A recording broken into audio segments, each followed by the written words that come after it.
like looking at it, and it's kind of interesting. Welcome to the show, everyone. Hey, it's another welcome. Tuesday. Hello.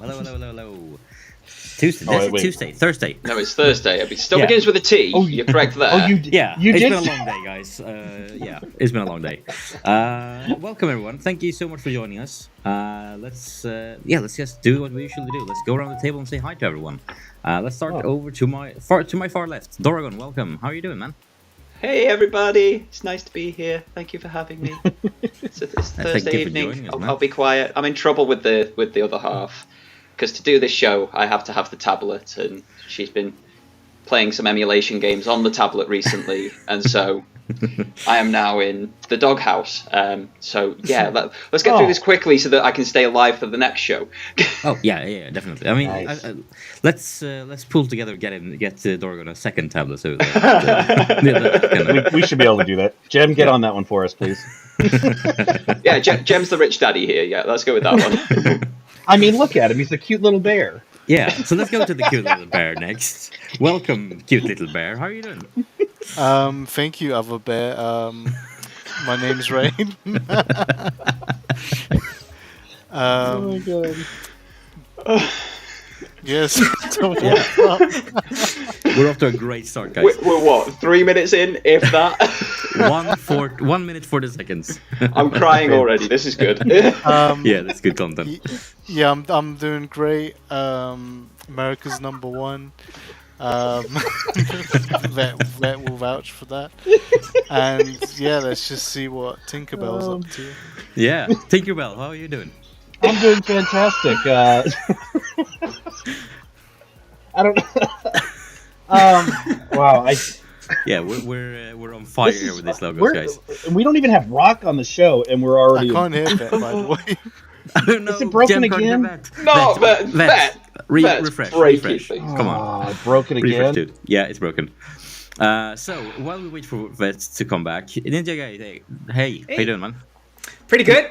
I'm scared to like turn my camera off because yeah. I'm seeing these pictures, and I don't want to see what would be mine. No, yeah. I don't know yet, but we'll figure something fun out. So yeah, Dorgan, what have you been playing this week? I have been playing a bit of Horizon Forbidden West. I've been playing the Burning Shores DLC, managed to get that one boxed off at the start of the week. Fantastic experience, probably better than the base game for me, because it had a finite endpoint, which is nice. There's a few other things going on there, but yeah, that was really good at the start of the week. And then Destiny 2 has released one of its seasonal activities. It's called Guardian Games, so it's all of the different classes versus in some healthy competition. My class are last at the moment, so yay. Nice. Yeah, Ninja, what about you? So this morning I finished Oxenfree. It's a nice game. It released a while back, like 8 years ago, I think. And I really wanted to finish it because in June the sequel is coming out, and it's a nice little indie game. It's a very powerful story, and I'm looking forward for the next one. And yesterday evening I actually played Redfall with 3 of my friends, and I've been having fun with that. Yeah, we'll get more into Redfall down the line, I'm sure. Jem, how about you? What's been happening? What's been playing? I've mainly been playing Caliber, just doing the dailies. It's a game that I've been playing for like 2-3 weeks now since it came out. The issue is that I really like the game, but there's no point of playing after you've done the dailies because the progression drastically drops by 95%. So then I just don't feel rewarded for playing the game. Yeah. So I just So do you're the technically dailies. done with the game, you just don't want to put it down. I love the game. I want to play more, but there's no reason because the progression gets stuck after doing the dailies. So I just log in every day, play 1 or 2 hours doing the dailies, and log out. Today I thought maybe I'll go back into Overwatch 2. And aside from that, I'm just working on my game, working on a really big update for this month. Yeah, nice. How's it coming along? The co-op thing, right? Yeah, I scheduled everything. Like I did a plan. Like, okay, tomorrow I'm gonna do this. the next day this and that. So yeah, I'm working on 4-player local multiplayer. I've designed Nice. how it should play out, because I want it to be like, I'm not doing a separate multiplayer mode. There isn't going to be like, oh, you click multiplayer, therefore enemies are going to get more difficult, whatever. And it's not like that. It's going to be drop in and drop out. And because of that, you're going to be at a advantage if you play with your friends, right? And I don't like that idea either. So there's going to be like a side effect. Yeah, so, like scaling difficulty thing. No, I'm not. I'm not even No? going to do Okay. that. So if you die and you're player 2, 3, or 4, your body will turn into a portal, and that will summon more enemies into your level. So Ooh, love so that. if you die, your team Nice. gets punished. Oh, wow. So Oh. So it's don't where die, you- Fivehead, is what Yeah, I'm hearing or here. if you're like So- me, who likes to troll teammates, you can purposely kill yourself and Well, just that's ruin it not for everyone. that's not There's fair. I always won't be one. picked then. No one's gonna pick me to be on their team. I don't think anybody would pick you anyway, Vet. Let's just be honest here. No. Hey, you guys can hear me again. Sweet. Yes, yeah. I'm not touching anything this time. I don't know what I did. Got it So, yeah, working. that's probably for the best. I'm just gonna stay But while tinker. you're not touching anything, what have you been playing? Disney Dreamlight Valley. I've also been getting into this game called Wildflowers, which is free on Apple Arcade. I know that's Dorgon's favorite platform. And it's also available on the Switch and on Steam. But that one's actually a really fun game. It's a small indie developer that put it together, but it is a witch farming simulation game that has it has actual voice acting. It's really good. I've One of the just got few this that I've image ever... of you planting witches and then like reaping the crops No, when they've grown. you're actually you play as a witch, and you find out that you're a witch and your grandma's a witch. The grandma in the game is very You're a lot a of witch, people are wit. Yeah. she's really sus. She apparently killed animals, but said they died of natural causes. She drinks some questionable drinks. It's a lot of fun. Sounds like a Friday night, yeah. Miss Phoenix, it's $25 on Steam and the Nintendo Switch, and if it's free if you have Apple Arcade. Yeah, that's Nice. fair. Fair pricing. But it's definitely worth it. Yeah. As for myself, I've actually been playing super, like, very not me. I mean, I usually don't play it very often. Like, it's like a few times a year maybe. I've been binge playing FIFA. I mean, football season has started for my kids. They've started their football practice. So Tuesday, Wednesday, Thursday, I'm out on that pitch and being the coach for for a bunch of small kids. And then I decided I wanted more, so I started binging Welcome to Wrexham, and now I'm playing FIFA. Apparently, that's how things go. That This is how the rabbit holes happen. Yeah. Oh yeah, it's a total rabbit hole thing. I've been, it's been a lot of fun. Trying to manage a career for the first time in years. So yeah, that's pretty much Nice. all I've been playing over the last couple of weeks. And, Fair play. yeah. So yeah, but let's before we dive into the news things, let's like last week we got the news that the CMA had turned down the merger, blocked it. Activision listed King and Microsoft, and I mean they released a 430 pages long document with the detailed response. Or something Yeah, like that. so there's two documents that the CMA will release whenever they make a decision. This is for every decision they make, not just this Microsoft ABK one. So they release an initial overarching document, which is what we received with the press release to say it had been blocked on that Wednesday or Thursday morning. Yeah. And then they will release the full documentation in its entirety. You get to read that for all of these options because the CMA is there for the public. It is there to protect the consumer's rights. And they don't hold back with the legal mumbo jumbo and everything like that. It's a full-on read. So I went through it because I'm a nerd. I mean, anyone else did that, or I had this thought that I should do that, and then I realized how long it was. Like, yeah, maybe not. But yeah, So, yeah. I'm glad you did. Then we can pick your brain about it. Yeah, so I went through it. I've been on the receiving end of CMA decisions before. I work for a technology company. I've worked for other technology companies in the past. And basically everything you do is under the scrutiny of 430-something Miss Phoenix, 430-something pages. I'm not going to lie, there's bits I did skim over because they are very standardized in every document that the CMA releases. And very like, legalese. this is what we do, this is how we operate, blah, Yeah. blah, blah, etc., etc. So, I could skip about 10 pages. So 420, nice number. Yeah, nice number. Nice round number. But yeah, it went into a lot more depth, and it wasn't just the one point. There was probably around 100 or so points that they actually went into as to why the decision was denied. It's just which ones had more weight than others, and so on and so forth. What the appeal process is, where that goes to, who that's for, etc., etc. It was a lot of reading, and I did need to reach out to a few friends for some understanding of what was being said, because, like I said, legal mumbo jumbo. So it was very interesting, and happy to have the brain picked on the bits that I can remember. I have slept since then, so I'm not making promises. Yeah. Yeah. I agree with Phoenix. You're skipping 10 pages makes it actually doable. I mean, at least you're reading. I don't read anything, so This I explains would've so just much signed- better. So I much. know it does. Yeah.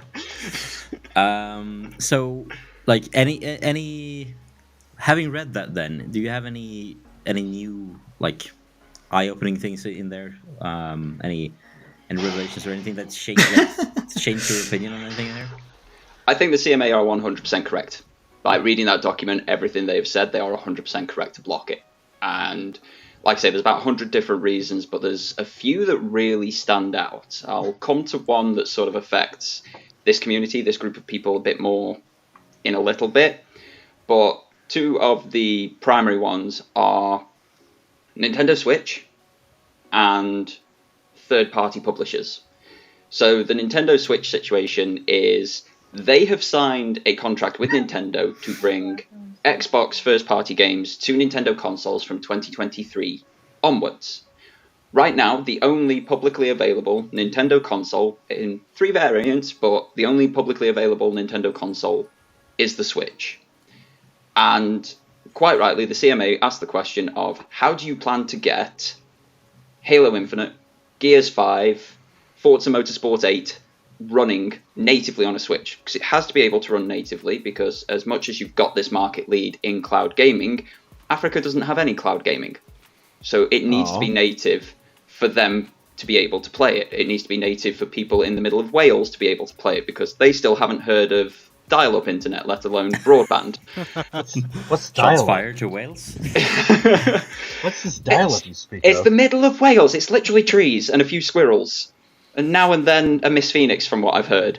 Mr. Phoenix would be offended if she got this far in the stream. I'm expecting recompense from this, yes, very much so.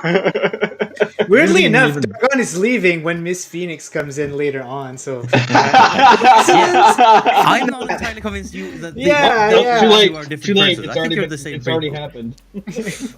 But that's the sort of thing, like, there's places that can't get fast, reliable, stable internet that is required for cloud gaming. And whilst you could argue the fact, like, Resident Evil 7 is on the Switch through cloud gaming, as is Resident Evil 8, there's going to be a lot of people who don't have that option. And when you have signed an overarching worldwide contract that says, yes, all of these games will be on that console worldwide, you've got to prove a way that you're going to be able to do that. And they couldn't. Or at least not in a satisfactory manner for the CMA to say, yes, you can go ahead and do this because you have proven that this behavioural condition you have put out there will be met. So I completely understand that one. And then the third-party publishing houses one was, if you're allowed to buy a second third-party publishing house within the space of 3 years, it will diminish competition across the industry drastically. because everything is coming into platform holders' hands. And as we have seen in many other markets, when that happens, when platform holders or when the big players get all of the market share shared between 2 or 3 of them, it is not a positive thing for the customer. Prices rise, services drop in terms of quality, stability, and so on. And the only people that gain from that are the CEOs, the people at the top of the food chain. Everybody else suffers. So to be taking another one off the table of such a huge magnitude as well, because let's not forget, this isn't just the biggest attempted acquisition in video game history. It is the biggest attempted company acquisition in all of history. Yeah. Oh, you're right, really? it is. Yeah. Interesting. I didn't think of that, but yeah, it is. You're right. And if it's allowed to go through, and if it sets that precedent that you can just buy whatever you want if you've got a casual $69 billion laying in the sofa sort of thing, That's what I got. then what sort of danger is that on, say, the AV industry, the movies and TV industry? What sort of danger is that on the radio industry, the audio industry? It has a knock-on effect outside of video games for the sheer scale of the acquisition. Yeah. So those were the two that sort of really hammered home for me. Yeah, you're definitely right to do this.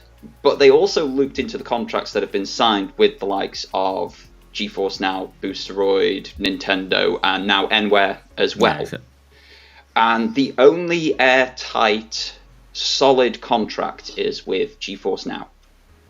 Microsoft have a get-out-of-jail-free clause in every other contract. So if they wanted to, at any point, they could up and leave before the 10 years is done.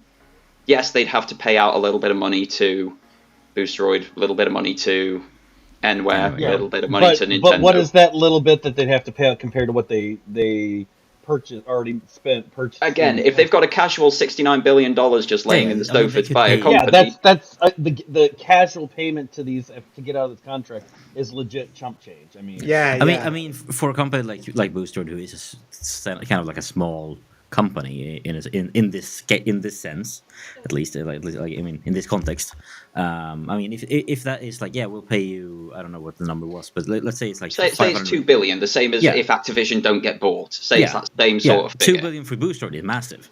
$2 billion for Microsoft is, I mean, it's nothing. That's like it's the 20 pence piece I've had sat on my dressing table for like 8 weeks. I mean, just earlier today, I did calculate like a rough estimate of what Game Pass brings in like not in revenue, but in profits. Because I did read that Microsoft, I think I read at one point that they have like around 20 to 30% profit margin on Game Pass subscriptions, and obviously then after that you that is supposed to fund the games going into Game Pass, of course. Sorry, I just read Miss Phoenix comment. That's the title of a movie, isn't it? Or wait, I'm pretty sure it is. I'm pretty sure we released one about 4 weddings and something. So. To be fair though, Phoenix, it's actually 2 guys, 2 bears in one ferry. I mean, and if it's not a movie, we're gonna have to make It's the new Disney movie. It's coming to Disney Plus. Yeah. But you won't care because it'll still be trash. Yeah, but like I was talking earlier, like the amount of money, I think it's because I mean they're sitting around 20 million, 25 million monthly subscribers to Game Pass, and some of them are on like Ultimate, some are probably family tiers, but some of them are like 1 month trials.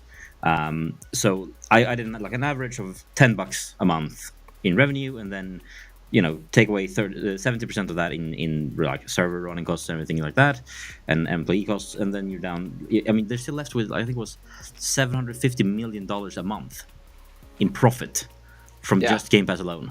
So I mean, and again, that's a very base level estimate. It's probably going to be a lot less than that, just for sure. Overhead and runnings and so on and so forth. Yeah, and obviously that like all that money is supposed to fund game development from in like, what is it now, 25-30 studios. So I mean, to be fair, it's not pure money in, but like that's the like after the certain like fixed costs, then that's what they're left with. But yeah, it's still a lot of money that they're just taking in from that, like you say. But I mean, looking at it from a Microsoft perspective, when your entire gaming division is down 4% year over year, even with that supposed success of Game Pass, like, yeesh. And then you're getting blocked by governing bodies around the world. I can't imagine it's sitting well with the higher ups at the moment. Any of it. Yeah, probably not. Probably not. But there's a lot more in that document, a heck of a lot more. And like I say, they were sort of the three that really stood out to me. And most of them are small things, like behavioral conditions are hard to manage because they say they'll do something and then they don't do it because it's exactly what they did with the ZeniMax acquisition. They said, no, everything will stay multi-platform, and then everything Bethesda, after the signed contracts with PlayStation for Deathloop and Ghostwire Tokyo, has gone Xbox exclusive. So there's lots of little things like that that were outlined in the document, but like the big ones were the cloud gaming that everybody knows about because it's the only thing that's been reported on. The Nintendo Switch situation, because they signed a contract that said, oh yeah, it'll be on every Switch worldwide, and they've shown no way that they're actually going to be able to do that. The lowering of competition across the industry, and the fact that the only ironclad contract they've signed with any other provider is with GeForce Now, so everybody else can, as far as Microsoft are concerned, after it's all signed and done, get out of there. But is it is the details of that contract in the CMA? Not fully. So again, there's things you have to abide by. So there's non-disclosure agreements, there's data protection and what have you that they can't go into full depth on. They can't say, oh yeah, this is the ins and outs of this contract that's been signed between these two companies. No, don't get me wrong, it's two nameless, faceless megacorps. No one really cares if all their wares are on show. But it's still processes they have to follow. So the nitty gritty of these contracts aren't in there, but they do outline what they have discovered from these contracts, and the fact that there is this sort of get out of jail free card for Microsoft in the Boosteroid, Ubitus, and Nintendo deals is concerning. Yeah, surprising that it's also in the Nintendo deals, to be honest. Nintendo don't need Xbox. I don't think Nintendo care one way, shape, or form. They have got they don't. The highest proliferation of all of the console providers. They have got the biggest game of the generation coming in a couple of weeks. Well, yeah, but it's Nintendo. Their fan base doesn't care. They will buy. They stick with Nintendo no matter what. Good, bad. There's also that. There. Like they've been there for 30 years. They've been there through the Wii U, for example. Oh, yeah. And they're still there. So it's like, and they survived. Yeah, there's so I can understand it from Nintendo's perspective as well, because if Xbox start doing something nefarious or unpro-consumer or whatever the case may be, it gives Nintendo that sort of, go away, we don't want you, we don't need you anymore. But it's just a nice bonus to have, I suppose, for Nintendo. Yeah, I mean, like Nintendo's always been Nintendo doing their own thing. I mean, just yesterday they put up a massive Mario statue outside of the Nordic distributor office. So I mean, I requested one of those, but they turned me down. It's like it's like 10 feet tall or something like that. It's massive. What's that in real terms? Like 3 and a bit meters? Yeah. Not this backwards ass Imperial Empire stuff. Yeah. I mean, I don't take even offense know to what that. 10 feet is. I just pulled something out of my ass that's like. It's probably, I mean, I think it's probably big. I mean, I think it's probably around 3.5 meters. So I mean, not too there we far go. there. Now we're understanding you. Yeah, I mean, I don't know Imperial at all, so. You There's just know only it one exists. person on this panel that does. I feel like I'm not even that good at it. The thing is, I was taught, I was in that sort of crossover period in school where we learned Imperial, we learned metric, and we know neither. That's fantastic. Yeah, that's It's awesome. like you go into somewhere with the sat nav on, and it's like, oh, in 300 yards. What on earth is a yard? And whose yard? Yeah, because there's many different versions. My backyard is minimal. Vent knows everything everything about yours, because he's playing Dreamlight's Valley so much.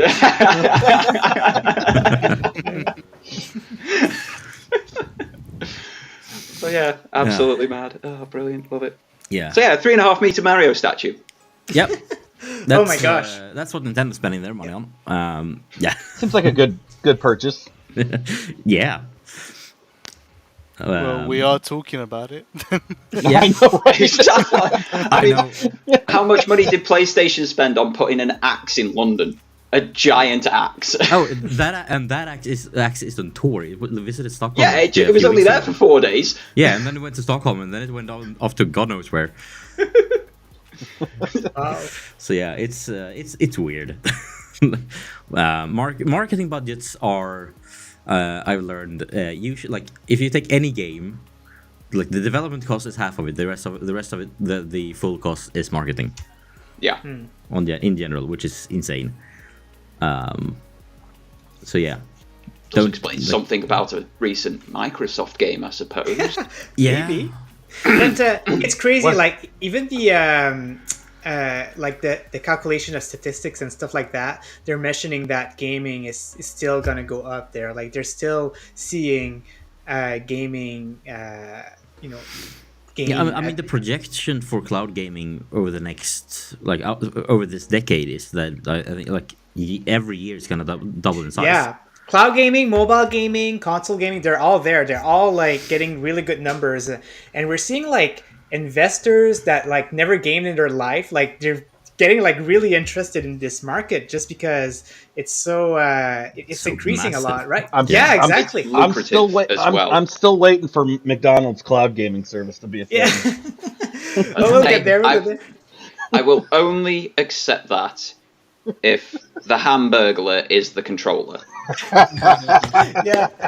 We need cloud gaming McDonald's toys, right? Like Honestly- the Happy Meal. Honestly, though, instead of like, I can see McDonald's doing a physical console though, with the Happy Meal box being the machine. Oh, I can totally see it. What happened to the KFC console?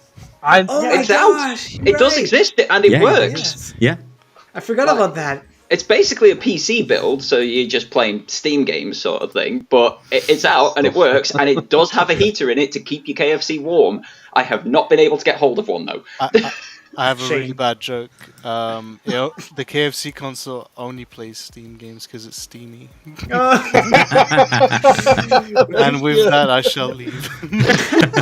My name's Well, Ray. You guys been great. Ray, What gets me is you even warned us it was bad, and I still fell for it. Chicken's Loved good. it. I mean, It's my kind of humor.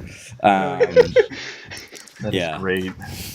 But okay, so I mean, I don't really know how the CMA works completely. I saw Rokk posted a in one of our message chats. It's like some sort of explanation of what's happening next. But like, what I know they're appealing it. Like, how like what can they do to get this through the roof? Because I mean, at the end of the day, all that Microsoft really wants is King, Yes. and Activision don't want to sell just King. Well, It's their money I machine. mean, they've got pretty good odds, right? I mean, at like 2 to 5% that it'll go through. That the appeal will work. I mean, that's probably like the same odds that game that was released was going to get 60 frames per second. There's we don't so talk many about that game. factors in it. I just Yes, said we'll a talk about game. later. I just said a game. A game. There's a lot of games that should have 60 FPS that don't. When it comes to the CMA and how they operate, it's very similar for us over here in the UK and probably Bjorn in Sweden as well, yeah. because we've sort of been parity for many years until our country decided to be cockamamie idiots and leave you lot. But that's a different story for another day. Yeah. But for so long, we were working together, building legislation, building regulation, and we built these governing bodies to overlook aspects of society. One I know completely intimately is the RYO over here in the UK. That's the Royal Yachting Association. They overlook sailing sports of all varieties, so windsurfing, kite surfing, yachting, sailing of small dinghies and what have you.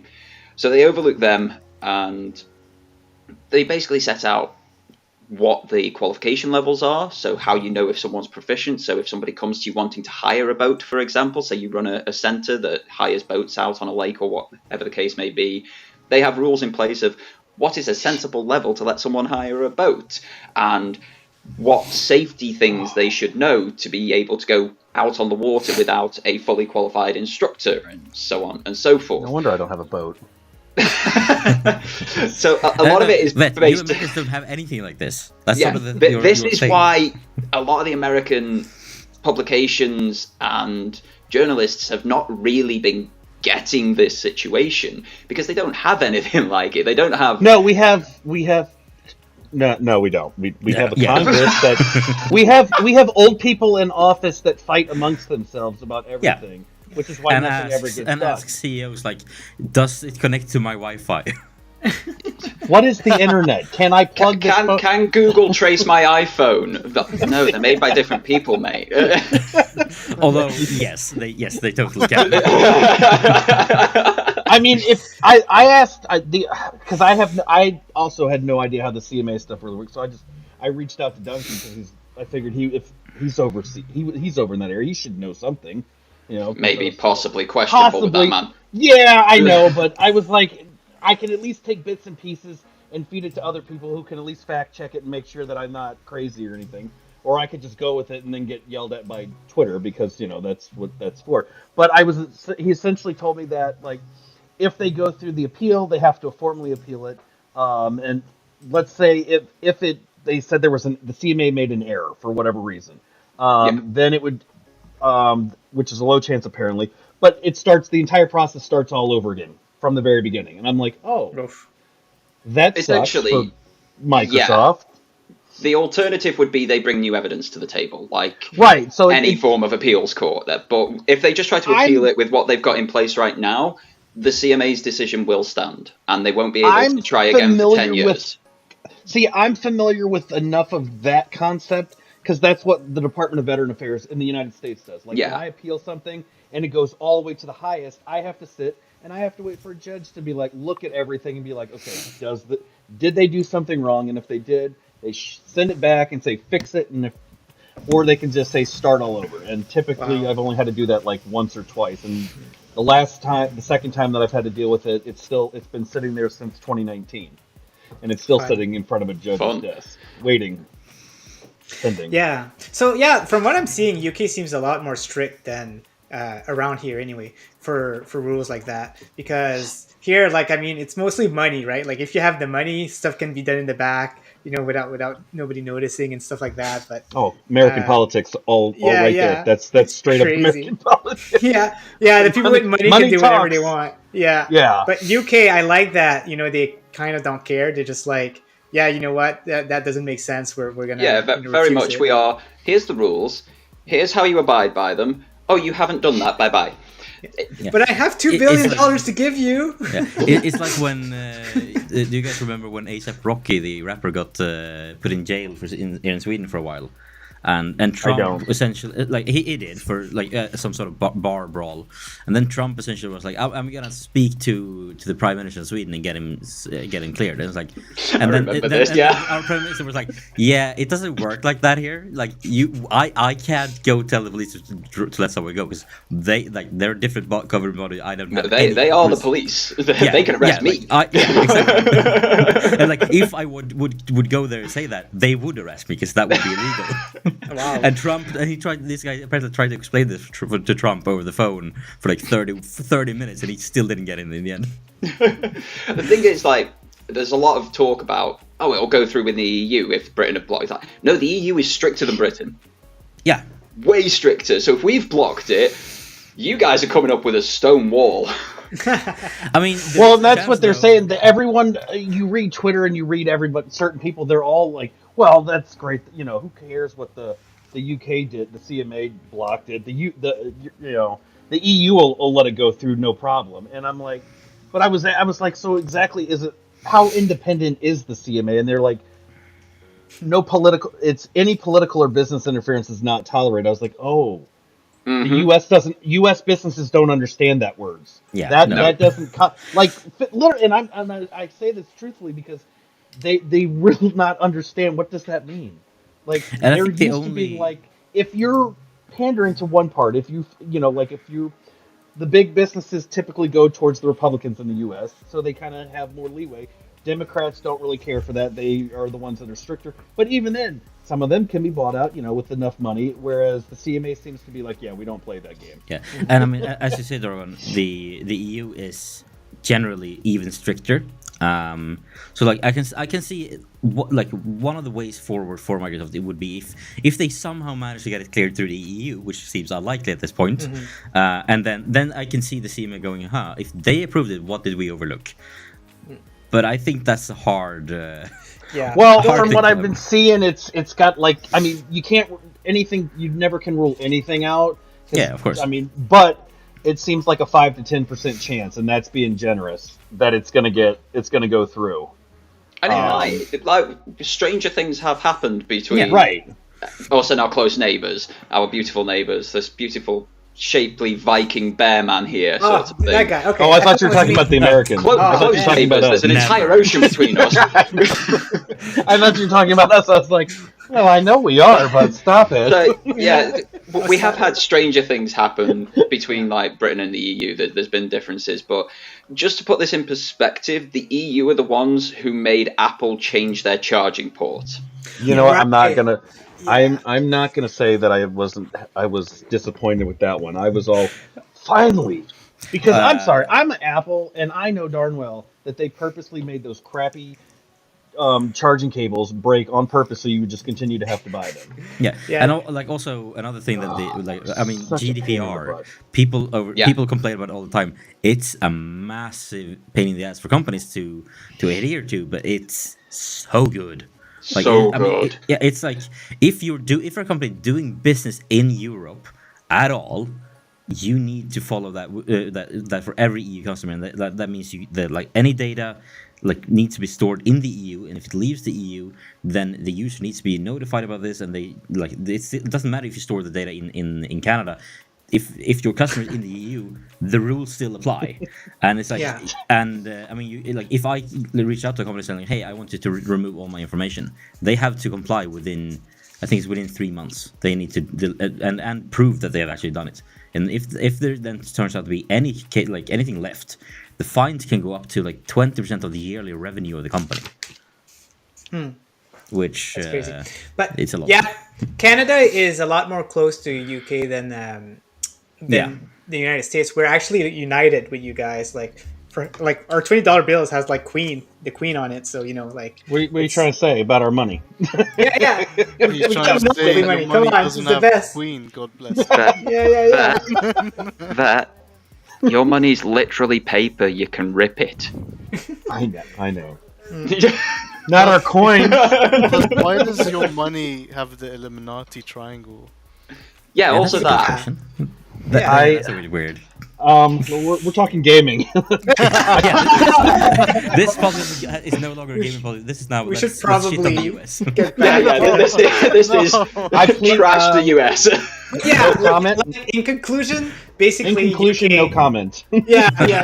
UK is very powerful, and I mean it's gonna influence that. Oh yeah, for sure. They can't just stop. Definitely. We blocked the Microsoft deal. Yeah, I mean, exactly. if the EU legislators were sitting there like, yeah, I think we should approve this. By now, they're probably going through everything twice just to make sure, like, they're like, they did. Whoa. What did we miss? Those idiots blocked it. What have they seen that we haven't? Yeah, I mean, that is definitely what's going on over there right now. Yeah, they definitely called us idiots as well. Yeah. Yeah, I mean, unless they were already going to block it, of course. But Jeff just carries around Monopoly money. And he has a monocle too. Like he wait, a monocle. hang on. You guys use cash? What is this? The 90s? The 90s? The 20 is it 2019? You still use cash? What is this? Oh, mate, I came back from Australia where everything was card. Everything was contactless. It's like, just pay via FPOS. I said that here. The woman behind the counter just looked at me like, what swear word have you just said at me? Bear monocle. FPOS. Like, electronic funds at the point of transfer, please. Yeah. Yeah, I mean, I don't even bring my wallet anymore. Oh wow. Yeah, it's just your watch. Yeah, you just use my phone. You just tap it and then done. Wow, Works we're everywhere. like this. We're like the Stone Age over here compared to y'all. Then Yeah. I feel so ashamed. Yeah. Bet, do you still have to put coins and notes into vending machines? Yeah. Wait, Yeah, we can pay with our watch. what? Some, What? some of them were. Some of them have where you can use your phone, but yeah, the vast majority still use coins. Yeah, so something you probably won't spend coins on though. Redfall. Oh, Let's that leave was a it back. segue. That was a segue. I feel like that would have been a comment Dorgon would have made. He's been around us too much. He's been learning. There we go. Oh man. Yeah, He's there's a not lot to comfortable talk with it though. about. Look at him. He's not comfortable with having said that. Yeah, I know. He's like, I'm gonna have to go to Yeah. to bed early tonight. I'm in timeout. Yeah. No excuse. So, who of you here have played Redfall so far? I have not. I've watched enough people play it, so I guess that counts. Maybe. Yeah, have you played it? I had it in my wish list, and then on the day it came out, I looked at Steam ratings. It was 28%. Then I just removed it off my wish list. Well, what it was is he contacted me since as Tinkerbell. I just waved my wand and it just disappeared. Yeah, exactly. Exactly what We got happened. rid of that wish real quick. So, I mean, let's start with you then, Ninja. What's your impression of the game? Yeah, it's very fun, especially with people. What I did is I had a friend. He's called Elemental Leech, and we jumped onto his game, and he was already like in the game and like progressing through his story, and like they give tutorials even if I jump into someone's game, they know that I'm new to the game, so they brought some tutorials for me anyway, and it's very well implemented when you're a new player, even if you jump onto someone's game. And man, yeah, it was a blast. Like considering, I haven't heard. I know that there was a bad thing talked about, but I just wanted to see it with my own eyes. And like as a general, like it's fun. I mean, I'm enjoying it. But there's a lot of stuff around it that I'm aware of. Do you like when you break the glass and it looks like you're playing GoldenEye from the Nintendo 64? I noticed that. I'm just saying. I noticed that immediately. There wasn't any glass, so maybe they did an update and just removed them because people were complaining about it. There wasn't any glass. I just Somebody broke broke the window. Somebody broke something and I was like, I'm watching it and I was like, oh. Yeah. The smoke is amazing though. The red smoke, it looks really good in the game. Yeah, they added the smoke to cover up the mess. It was a DLC. It was an update for the smoke screen. I see. No smoke without fire, though. So Yeah. We encountered a glitch too. Sorry, Dragon. We encountered a glitch where we were at the main mission and we had to activate something.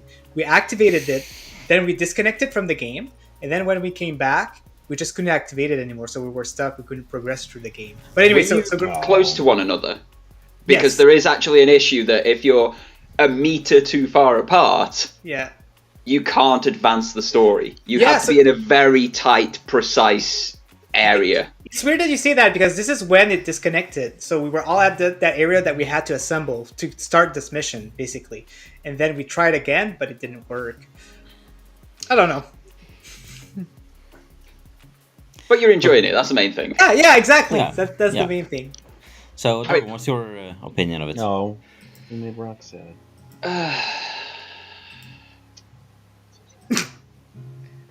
Is that a good enough review?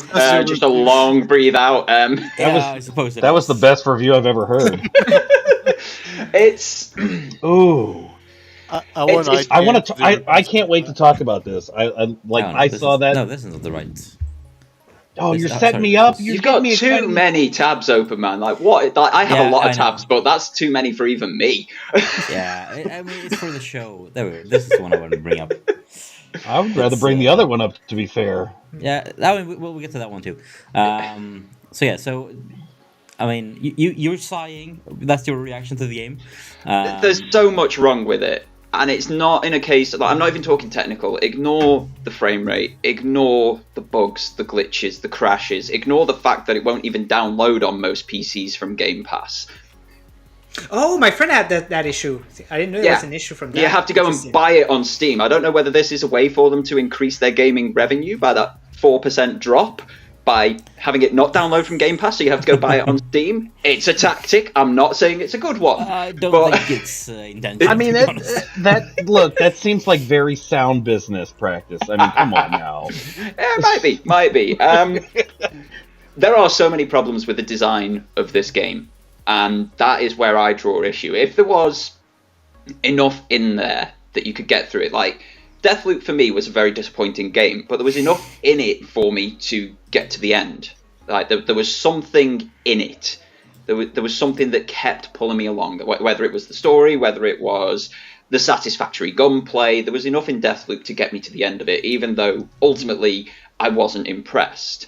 Redfall doesn't have that something. There's nothing there, and there are so many design issues. For example, the character I wanted to play as, because I didn't want to play co-op, because it's host-only progression. So if I went and played co-op with Ninja, only he would progress the story.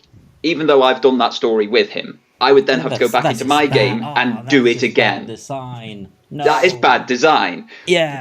That's a problem. So I wanted to play solo. So I went with the stealth guy, the guy with the little raven that flies off, and it marks people. I thought this was a nice implementation. It flies off, marks people, tells you where they are, and then you can take them out all stealthy-like, either by creeping up behind them, and I kid you not, this is the stealth kill animation at the exact speed. That's it. That will kill any enemy one shot. So satisfactory, right? It's so satisfactory, yeah. But so you can go in and you can stealth them. But my little raven guy, he's got an upgrade tree. The moment you upgrade him, you can no longer use stealth. Because the moment you upgrade him, he starts attacking enemies. So he will go up, mark them, and then attack them. And when he attacks them, he puts everything on high alert. So it completely undermines the character that you're playing as in his upgrade tree. Yeah. Oh, jeez. It's the design, like simple design features like that. Like PC, they say that they support ultra-wide settings. Now, this is something I saw from one of the reviews after I had decided I no longer want to beat my head against a wall with this game. And he was showing off the PC version. It's got an ultra-wide setting, supports ultra-wide. It's just a crop of the 16:9 game. It's not actually ultra-wide. It cuts off the top and the bottom of the game, so you're actually getting less view. Oh, God.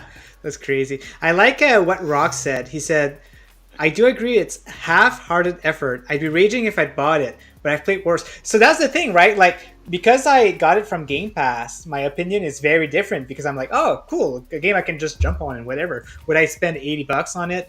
I don't know, like $80 Canadian. That's what we have to do, though, because this is for sale as well. So for anybody playing on PC who isn't a Game Pass subscriber, because Game Pass, let's be honest, it is quite expensive month on month if you're not really using it. Like I sign up a month here, month there sort of thing.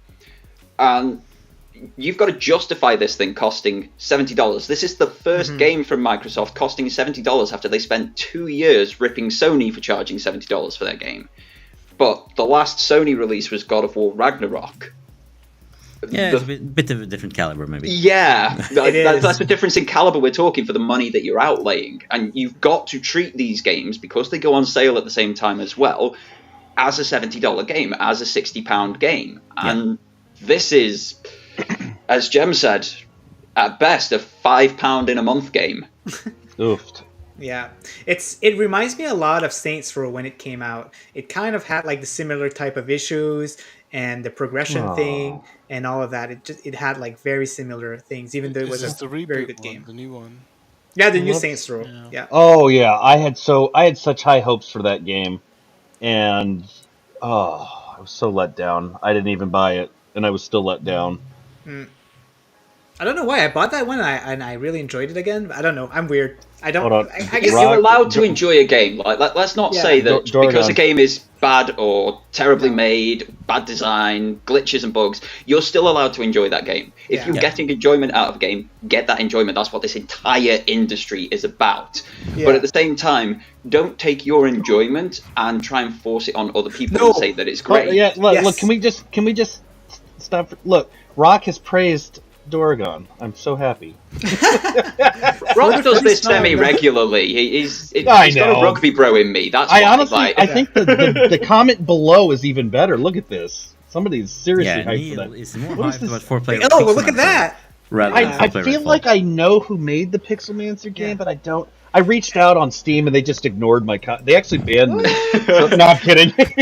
I feel like this Pixelmancer, it will actually have cross progression. So if you jump in with somebody else and progress, your version will progress as well. But I feel that might be the case there. Yeah. Yeah, and I mean that could definitely be a $70 game, I'm right? just taking in notes, and I'm just going to delete So let's watch Microsoft. This is how not to do it. Yes, okay, excellent. Hey, in my defense, my game's like £2, so. Hey, it's an early access. It's worth every penny. So what he's saying is, let's see, it's £2 right now. We're going to up the price to about $50, and we'll still make sales. We'll still make more money than we did than Redfall did. Great. Yeah, Gem is counting in money right now. There's no bugs in my game. No. Yeah, that's a statement. Isn't it? It's weird. Like you would think, you'd think Microsoft would know how, be able to make, figure out how to get a game out without bugs. But I mean, at least these smaller developers know what they're doing. Also, I want to make a proposal, Rokk, if you're still listening. We need to start banning people in your channel who disrespect Battlefield 2042. I only did one time, but not in this chat, and it was when I think it hadn't fully released and I was still testing it. No, why would you highlight the message? Oh my gosh. Whoops, I'm sorry. Did I get access to? That was me. I got access to it. I hate Battlefield, and there's just this one specific level that I really hate. Like this one. Shots fired. There you go. Which one? All of them. I mean, what? I don't know. Rokk gave you permission. You can smell them out for him. Is anybody else's face hurting? Because mine is. Yeah. I feel Rock's not even in the show, and it's so we've BS. gone. You guys invite me to the podcast and so Battlefield. I mean, I'm not. We're praising your game, though. We're just shitting on the one that you worked on. But your game that you made yourself, we're praising. Yeah, I mean, Battlefield 2 is excellent, but I don't know. It's probably a very good sort of point because Gem's got like really good experience in this. You were working on a game that released that got terrible reviews, wasn't received well, probably got quite a bit of hate from this players. Is news to me. He's like, wait, it did? So, trauma coping. That's what's going on here. Yeah. I mean, how can Arcane deal with this? Like, how can the individual developers deal with it? Because it can't be easy taking this sort of flack. Yeah, it has to be harder. Especially when you put so much effort, right, in a big game like that. Because it's gonna this failure with this game is going to affect the next game that they release, which will be Starfield. And they said we did a better job with Starfield. I don't believe anything that Phil is saying right now. This Starfield. I'm just saying Starfield is going to be under such a high-powered microscope. They're going to try to find anything wrong with that. And I said that yesterday to someone. But people should give it a chance because it's from Bethesda, right? And when Skyrim came out, it wasn't perfect. Man, that game was glitch as heck. Like Skyrim didn't run on the PlayStation 3 for years. Exactly. It took them a year to get it into an actual playable state. No, I understand. Exactly. I get all of that, but I'm just saying Microsoft put themselves in this position. Yes. Redfall. It's their own doing. And then you've got Phil going on talk shows and saying, well, this and that, and well, Starfield's going to be a fantastic game. I can guarantee it. I don't believe your guarantees. Y'all said that was going to happen with Redfall, and we saw how that worked out. They've been saying a lot of things lately, and this is just damage control. Everything that he was quoted, and that's not. I'm not paraphrasing stuff. I'm picking out things that he was quoted saying, and that's all damage control. That's clear. Anybody that knows has done anything in business knows that is what you say when you screwed up and you're trying to salvage the situation. Mm-hmm. Yeah. I'm not interested that much in Starfield. I'm interested enough to maybe just get it and play it. Actually, it'll be on Game Pass, right? So I'll just So see, we don't even have to pay for it. Yeah, so I'll definitely try on Game Pass. That's how much interest I have in it. But I am optimistic that they will deliver the hype and the expectations for the game. Like from what I've seen, at this point, I'd accept usable. Yeah, from what I've seen, but you're not. We laugh, but it's true though. Like they screwed so many things up at this point. But when you say they, do you mean Microsoft or Bethesda? Specifically works on like Elder Scrolls series and Fallout. Because so far they messed up big time once, and that was Fallout 76. Well, yeah, Fallout they 76 always do. was a catastrophic failure. Yeah, that was like Deathloop was polarizing. It was very Marmite. Yeah. Either love it or hate it. I fell into the latter. Prey was phenomenal. Completely unique. There hasn't really been anything else like Prey that came out from Arcane. Skyrim we've had 27 bazillion times by this point. Quite bored of it. Bring me number 6 already.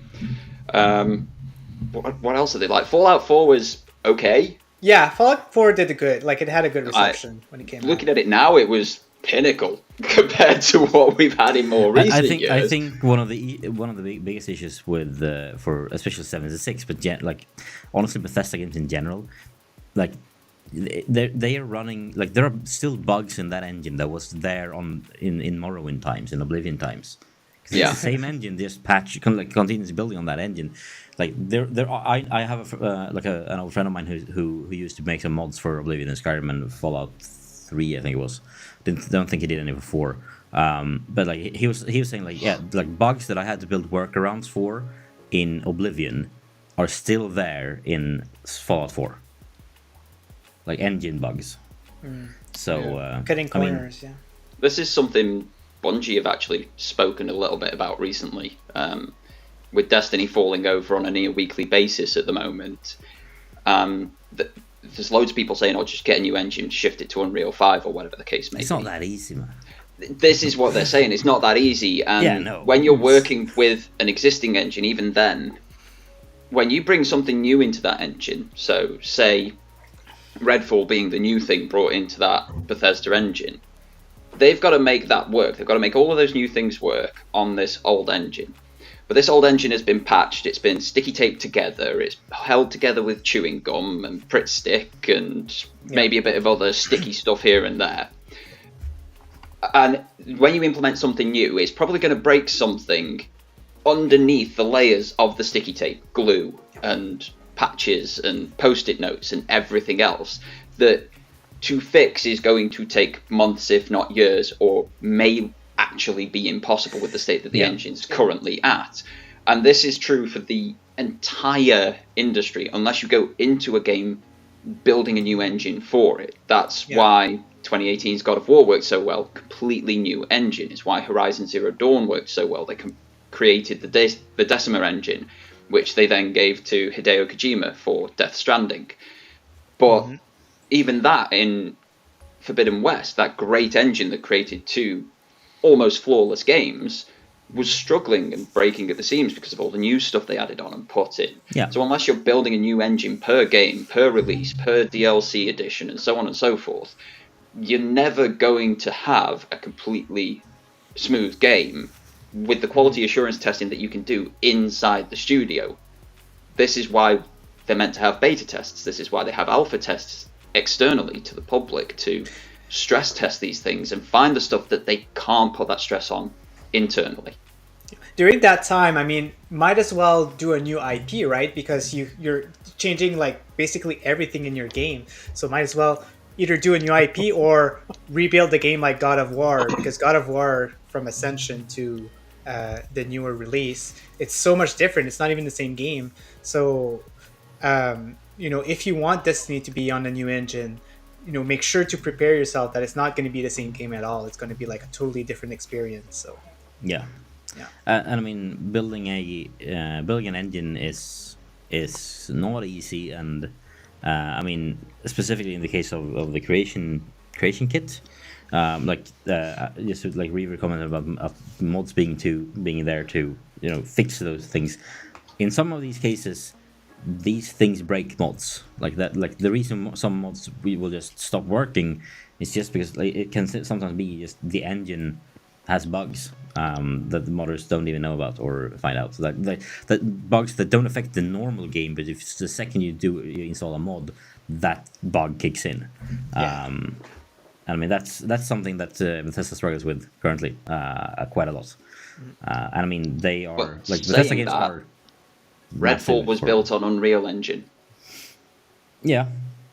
But also I think I think we talked about this maybe last week, but I mean I did see somewhere that the whole Redfall was initially being made as this was just a rumor to be clear, but there was a rumor out that Redfall was I mean it was a game that was quite far into development when the purchase went through.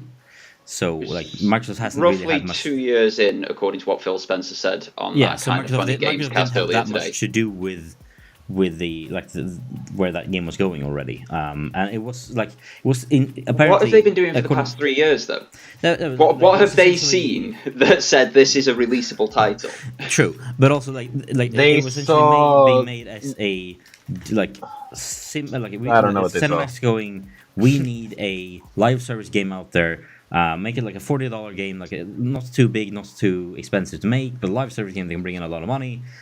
We need that out there so we can, in case we don't get bought by Microsoft if this doesn't go through, we need something to keep bringing that cash, and that was apparently what Redfall was supposed to be. It was supposed to be a smaller, it was never supposed to be a AAA title, according to this rumor, and that sort of checks out, I think. This was never supposed to be a AAA game of this caliber, and then it decided it became so, for myriad of different reasons. Some of them being just some of them being marketing wise, but probably also some of them being just the fact that Microsoft isn't releasing many first party games right now. Had this been released right alongside Starfield and Hi-Fi Rush, in the middle of around the same 2 months, then no one would. I don't think people would have cared that much. Now it suddenly became this massive high profile thing, and I don't think it was ever intended to be. Probably not, looking at it now. So Jem, do you feel like developers are more pressured to be done their games on time because of Game Pass, because of the contract that they have, or do you think that it's they can still push it? Do you think that it's do you have some workaround or? I was thinking, obviously Redfall needed more time to fix bugs and stuff. So I was thinking maybe Microsoft has this internal schedule where they need to release at least one first-party title every season. That's just a guess. I don't really know, but it seems that way. If it does work that way, that would explain why Redfall launched as it is, because it clearly needed more time to fix the bugs and stuff. This, aside from the game design issues, it really did need to be delayed to fix the bugs and whatnot. So, I mean, they're not dumb. They knew what they were doing. They knew how they launched the game. The review embargo was an hour after the game launched. Yeah, that's always yeah. I think that's always a bad sign. Yeah. That's a very bad sign. Apparently, that is a Bethesda thing, though. They always do that. They are very strict with their review embargoes. They cut them close to. But, for example, Deathloop was 3 days prior. Wow. Yeah. Yeah. Yeah. The That'll be the last time I show up on a Rokk-based show. I guess this is your last show, right? Yeah. Well, let me while you guys are chatting about this, I'm gonna go cancel any subscriptions I have and put some tweets out to make sure everybody unsubs. Oh boy. And follows. I'm gonna I have him think Rokk is gonna have to blacklisted. kiss your boots now if he wants to keep you, right? No, Possibly, we'll get him canceled on YouTube. It's Oh. unacceptable. There you go. It'll be a YouTube cancellation. He'll have to go to Twitch and Facebook or something. Bringing it back on topic a moment, Vet. I think there's a bigger question here, and it's something I posed a couple of years back and basically got laughed out the door, but it's very much becoming conversation. Is Game Pass bad for games? Like, Yes, we've got yes, it is. Redfall going out, and it's terrible. Well, let's not make any bones. You can enjoy a terrible game. There's no problem with that, but it is terrible. I love terrible Put your games. butt there, yeah. And it's been put out on Game Pass, and it's had how many millions of players already in its first few days? Because it's included with that monthly subscription of Game Pass already, and there's 25 million Game Pass subscribers we said earlier in the show. That's the give or only take. reason, though. That's the only reason it has those numbers. Because imagine if that was a paid-only game. You had to buy it to play it. It would be a. Do you remember? Well, look at it this way. Remember when Cyberpunk released initially and how it was unplayable on PlayStation, and they basically removed it and refunded everybody. That would be the same way, but I don't think that Microsoft would be willing to refund everybody. Is the problem? I don't know if they would be like, well, we know it was bad, so let's refund everybody and pull it down. I think they would leave it up and be like, well, you bought it, you knew what you were going to get, so I guess you should have researched before you paid for something. It definitely seems like a situation for their AAA titles, like the double A's that go on there, the likes of your Groundeds, the likes of your Psychonauts, the likes of your Hi-Fi Rushes. Their double A's are pretty banging, if you ask me. I think they're great games. But the AAA's that have gone on there, it seems like they've got to a point where they're like, well, we've got 25 million players anyway. This is a big first-party title. This is why people have signed up to Game Pass. Let's just put it out now. You know they're going to play it. Are you saying that Redfall is a AAA or a double A? It's a AAA, as It's a per AAA, Microsoft's own advertising. Okay, cool. That And the price of $70. Yeah.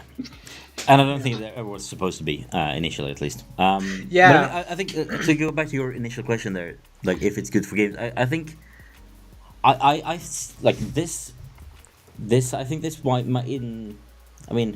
in long term, no, I think it's a good thing for games. Mainly due to the fact that, a lot of these things, like games, like for example, Hi-Fi Rush, I don't think we would have seen if it wasn't for Game Pass. I think like that, or Grounded, or like the Ink game, the detective game from Obsidian. Like those are games that I don't think Xbox would have spent money on making if it wasn't for Game Pass. But also, like the sort of things, like stories I've heard about from indie developers being like releasing their game on Game Pass. It's usually the case of like Microsoft gave us enough money to cover the entire cost of development of the game that we are releasing on Game Pass and the next game we're making.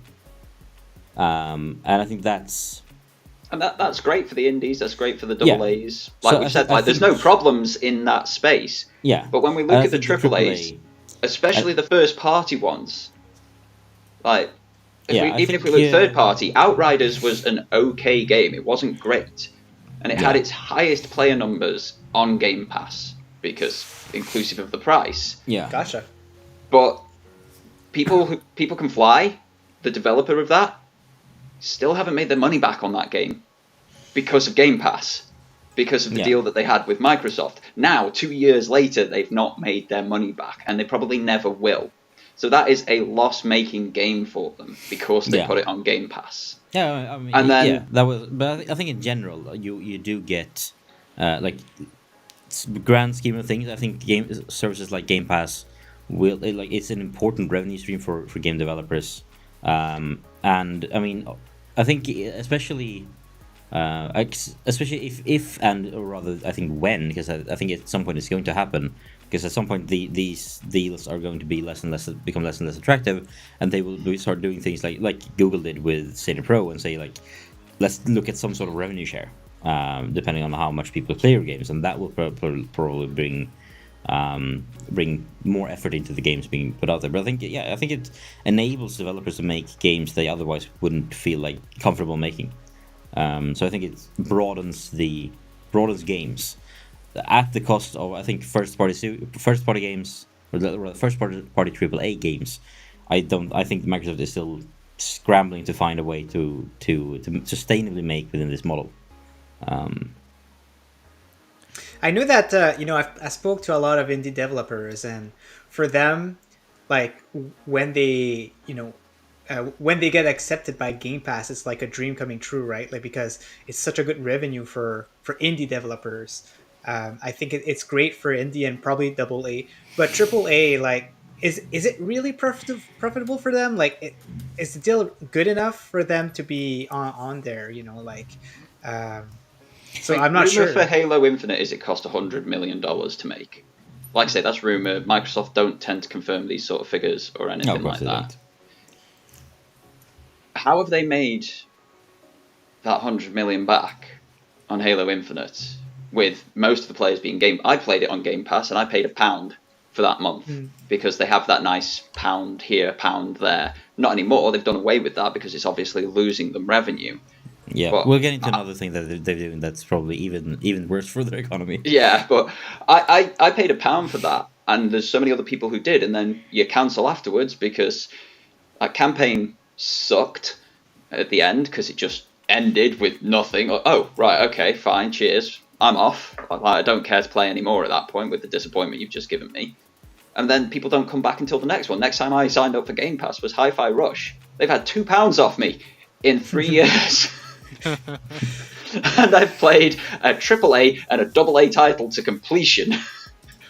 Yeah, but at the same time, they like for each you in this case, like you user story. There's probably also a user story like someone who gets it for Halo, realizes this wasn't this good, this much fun. What else is on here since I already have the service, and realize, oh, I find Sea of Thieves, that's super fun. I'm gonna keep playing that for 6 months and keep just paying a monthly cost.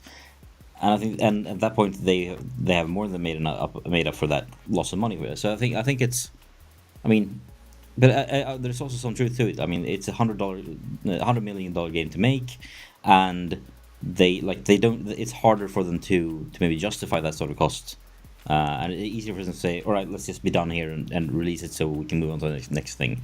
Yeah. So I think we'll see less AAA titles from Microsoft going into Game Pass. I think there will still be a few because they do at the end of the day bring people in, but I think we'll see less of them, and more AAA, indie, and single A, more AA and single A and indie games going into Game Pass. Do you think we'll see more of a PlayStation Plus idea where the game goes to market first as a AAA, and therefore it's got to be good and competitive, and then comes to Game Pass later? That could possibly happen, but at the same time, I think one should always look at Xbox like Xbox, and I mean, I spoke about this on the Swedish podcast I did earlier today, or rather they spoke about it, and I love the way they phrased it. Microsoft, and in extension, Xbox is a software company. They've always been. They're not like hardware is not just something they do on the side in a sense here. Whereas, for example, Sony is the other way around. They are a hardware company who also happens to have like internal studios to sell hardware. Whereas whereas Microsoft, they want to sell software. So, I mean, I can see 10 years from now, Microsoft and Xbox essentially pivoting to being a massive publisher and not a hardware not releasing any more Xboxes, maybe one last one, but that will probably be it. And just going all in and like releasing their games on Xbox, PlayStation, Nintendo, and everywhere they can, and having Game Pass everywhere they can, and just saying, we don't care where you buy our games or subscribe to our service to get all the games. Kind of like Ubisoft. I mean, Ubisoft Plus. They're going to become a Sega, but with more money to start with. Yeah, and the money backing of Windows. Yeah. So yeah, I mean, at the end of the day, I think that's also why they are trying to get to buy King, because they don't have any mobile presence and they want in on the mobile market as well. They did have a mobile presence, they just failed at that too. Yeah. I mean, really? Hindsight Tell me more. 2020. They had a full. There were 3 people in Nobody wants me to get into the mobile phone Microsoft business. mobile phone the business in Windows Phone. Microsoft. I'm really into mobile lately, actually. So We that's had kinda Windows, cool. so we had Android, we had iOS, Oh, the and Windows we had phone. Windows. Okay. Right. Windows phones were amazing. They were. I thought Honestly, it I was think the stupendous. failure of Windows 8 probably killed Windows Phone. To be honest, No, it was partly, but Yeah. Windows 10. I think if they or had Steve just Ballmer. Let's be honest, if they had it was Ballmer. maintained it till they got to Windows, even Windows 11, I think where they are now with the way the Microsoft Store is so open to everything, that would have made them successful with it. I mean, yeah. I've spoken as one time to a woman who was the now she's a consultant, UX consultant, but she used to be the lead UX developer for Microsoft on the MSN.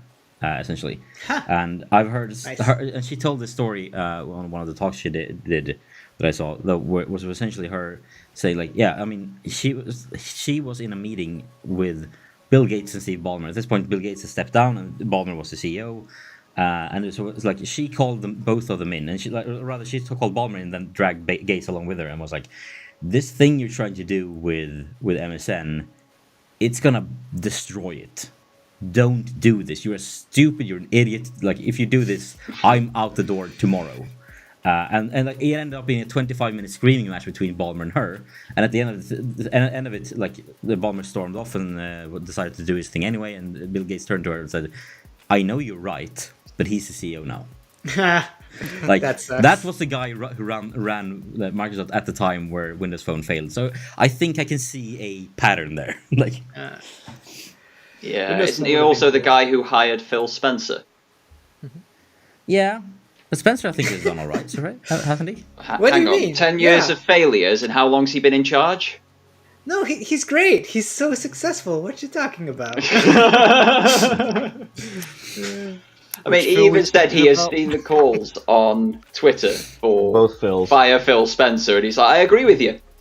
Go then." Wow.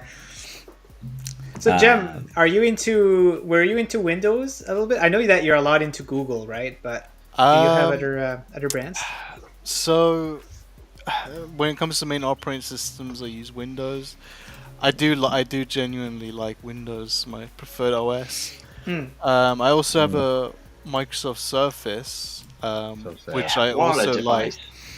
like. It has a pen and everything. It does what I need it to do, and it's great. But The iPad has a pen too. Yeah, but it's made by Apple, so no. Well, I could play.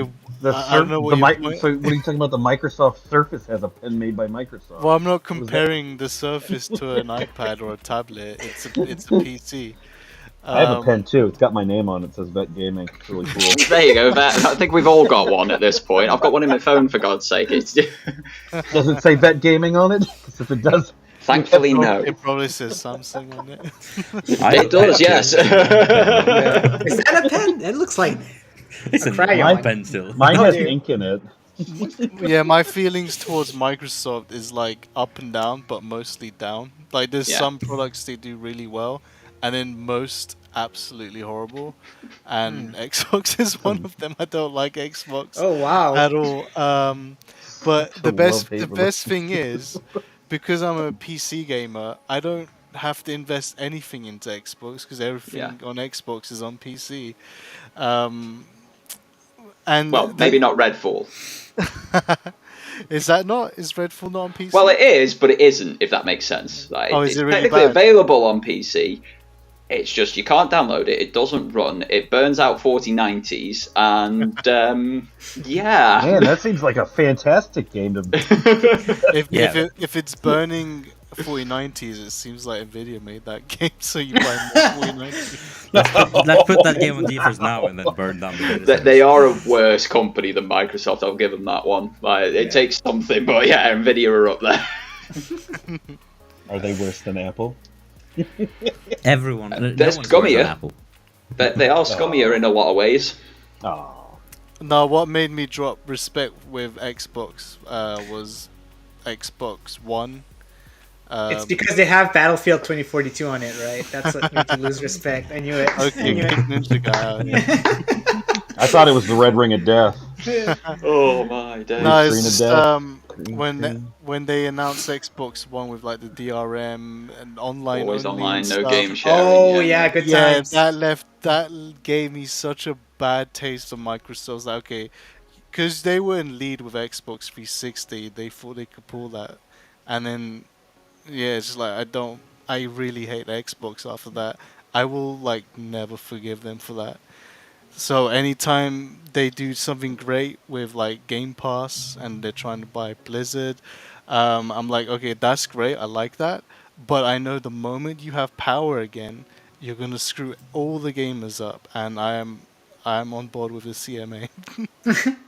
Nice. And on that That's good. note, I do I want have the to go deal to to bed for work in happen the because it morning. does sound great, but Thank you so much for joining us, Dorgon. It was lovely having you Yeah. on. Dorgon, by the way, before you leave, can you tell me what games your girlfriend's playing right now? I was curious because she's playing emulators, right? Yeah, so there's The Sims 2 Castaway. Oh, wow. On the GameCube.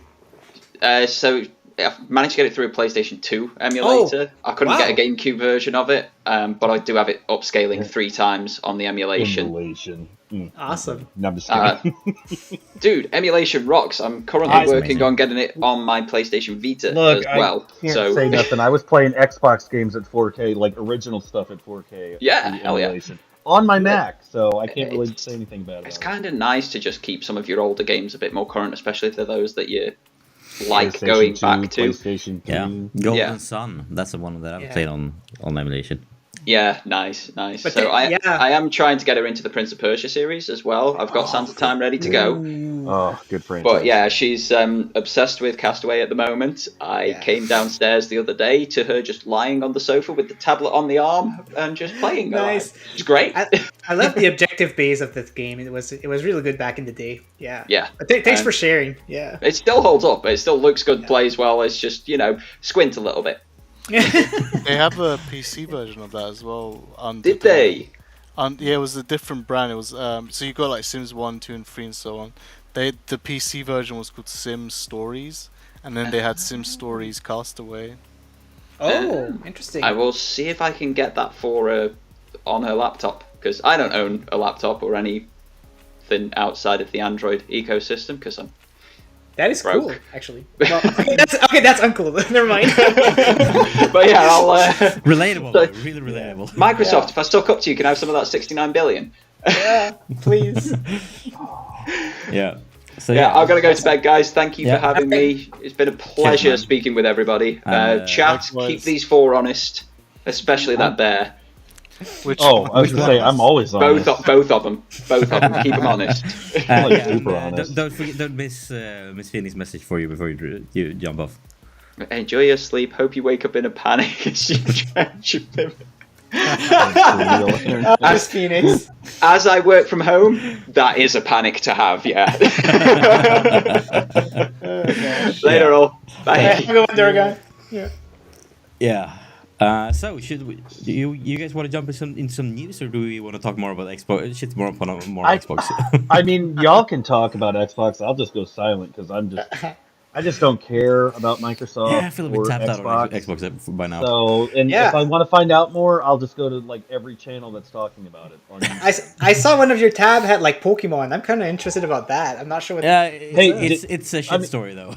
Let's talk about So, something story. did you guys see that Shadow just upgraded again? Like they No. just so Very nice. I just got a new email from them that they offered. So they've now increased the storage to 512 gig as the default. They cranked up. Hold on, let me get the email. Yeah, hang on. I'm bringing Okay, this up. so well, I'm not going to show my email because No, I'll bring up the Not just- the announcement. But Just- they have a default, so it goes. They increased it to $32.99, and then or an additional $16.99 for their power upgrade. So it just basically bumps it up to 28 gig RAM, and the primary storage goes up to 512 gig.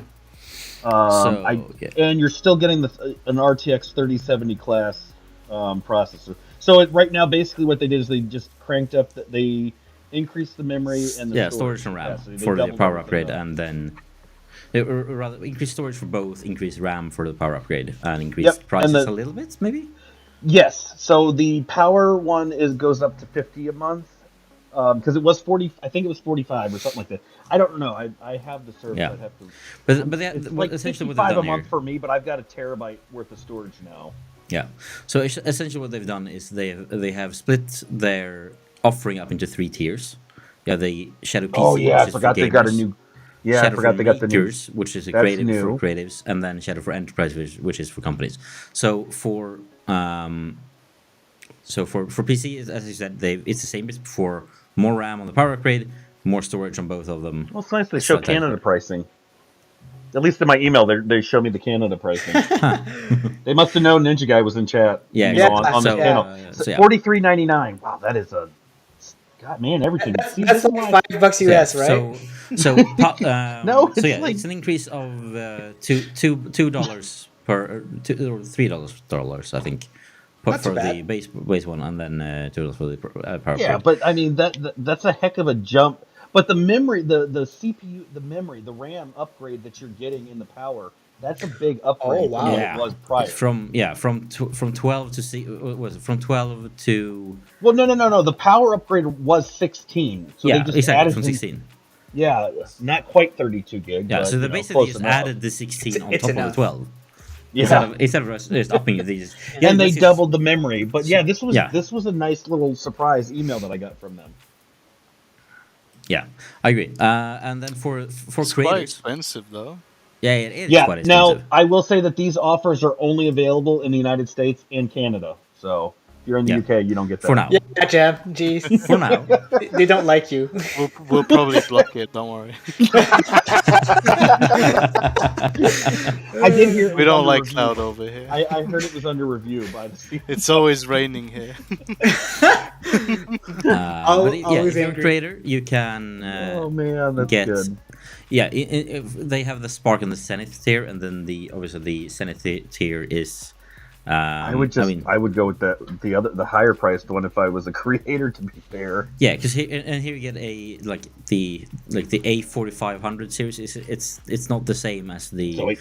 this is not a gaming grade GPU. This is a creation grade CPU, and then of course they also have for the business the same thing there, but they're with really expensive. The business one's really yeah pricey, but 1 terabyte of storage though at least, but you get for that price. yeah. But this is and I'm guessing if you're an enterprise, and you say oh yeah we're gonna want 200. But I will Shadow say, devices. They will probably get a compare if discount. you. But the Zenith one, I will say that it looks pricey at $70 a month. But if you compare that to Windows 365, which is Microsoft's cloud Windows service, whatever that they're what they think is competition, it is nowhere near that. You're going to spend way more than Yeah. 70 for that Oh. same specs to try to get that on Windows 365. You're going to be spending close to $200 a month. Yeah. So Which is it's ridiculous. I don't understand how Microsoft thought that was anywhere near well, they probably didn't think. competition. I don't know who thought that one, but that could have been Phil as well. Yeah, but for us gamers, this is more the theory we would be looking at anyway. Yeah, I'm Yeah. sorry, that was a So cheap yeah, shot. and I mean, as someone has been trying using the Shadow with the power upgrade, it's it's good. I signed up for it, and I just upgraded to the new one. I got the Sweet. power. I got the double power upgrade. So, Nice. Gonna play yeah. Redfall with that 60 frames per second. oh god, that's the only reason I got it was so I could try Redfall. Right? Here you go.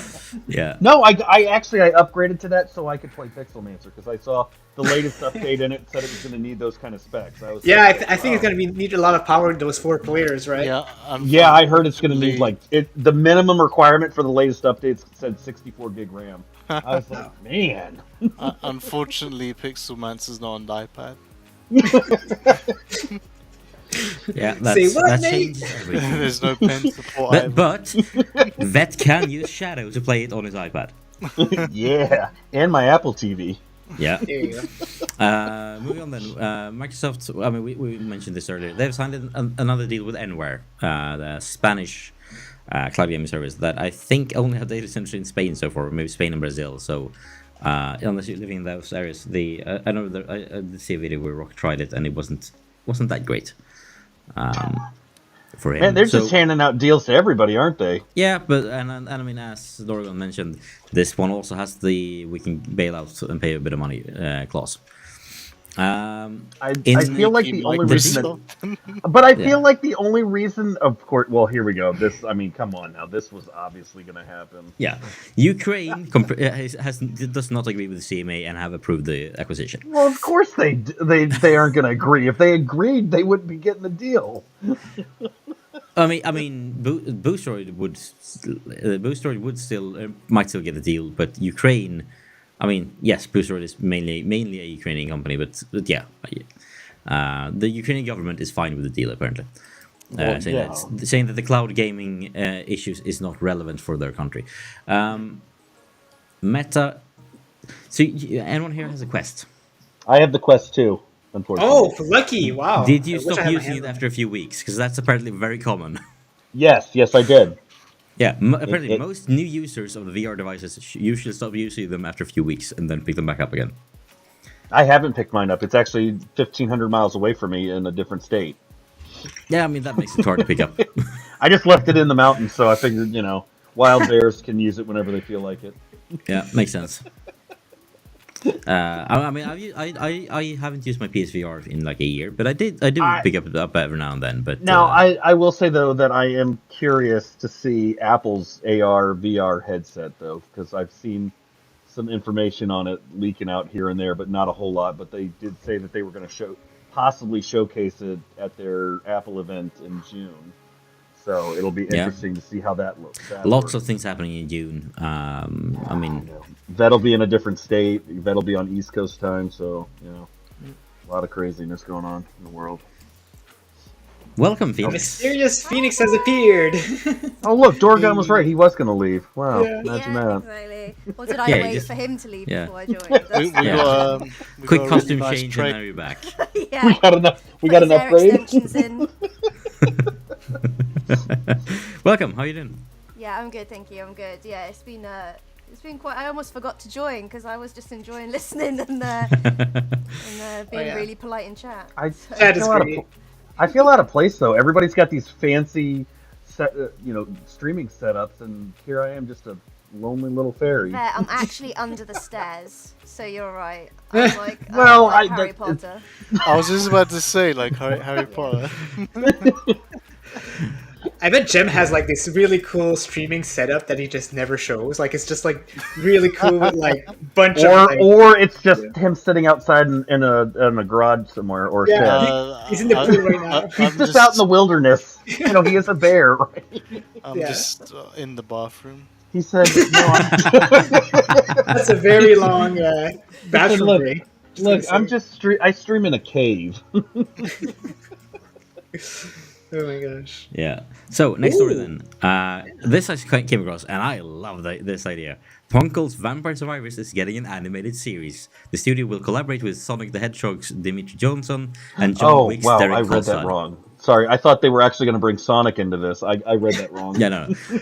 Someone who Oh, worked man. with the Sonic the Hedgehog movies, and someone who worked with John Wick is on board to create Vampire Survivors, the animated series. Who's gonna binge that? Oh yeah, I mean, definitely looks up I my mean, alley. After seeing Cyberpunk Edge Runners, I'm open to game animations. Nice. Yeah. I seen a comment on that. It's so funny. Like someone says like, oh, so we're just gonna see an animation of a guy thrown with a bunch of enemies and just walking around with like projectiles. Hey, scroll shooting up to the people. image of the character in the middle there, though. Again, why does he remind me of like Zelda? Like he's from a Nintendo. Yeah, Oh, Simon Link. Belmont. Does that not look like Zelda and Link? Like that? Yeah. Is it just me? Definitely. Yeah. Okay, I was Bringing out his whip. Yeah. Speaking of Nintendo, then, the Nintendo Look at Switch that. users will not be getting a Marvel's Midnight Suns. 2K Oh. has canned the port. Oh. Sad to hear because it's amazing. It's an amazing game. But they're gonna bring it to PlayStation 4 and Xbox One. Yeah, but they could make it happen on the Switch. Apparently, it wasn't deemed worth it, or something like that. Do you think that Nintendo fans really care though? I mean, is No. that something that they're going to be disappointed with? Probably not. Knowing what's coming Good out. They like, should I'm- because it's a bloody amazing game. I It know, is. I get that, but I'm like, you got Zelda coming up, so Does it really matter though? Yeah, like, no. Let's be real. And they get This- Hogwarts at the end of the summer. So when everyone's done with Zelda, they can then pick up Hogwarts Legacy. Yeah, I mean, you've got 2 games coming up that clearly get overshadowed by anyways. Definitely, it's not worth the cost for them, and I get that. But yeah, it sucks. Speaking of things that suck, Unity care for that is game apparently. I mean, I'm on the roll with the transitions here. Unity. I'm impressed. Yeah, me too. Unity is apparently laying off more than 600 more people, closing half of their offices. So Oh, I forgot they were a thing. No, not going that well. Jeez, you make like half of the games out there.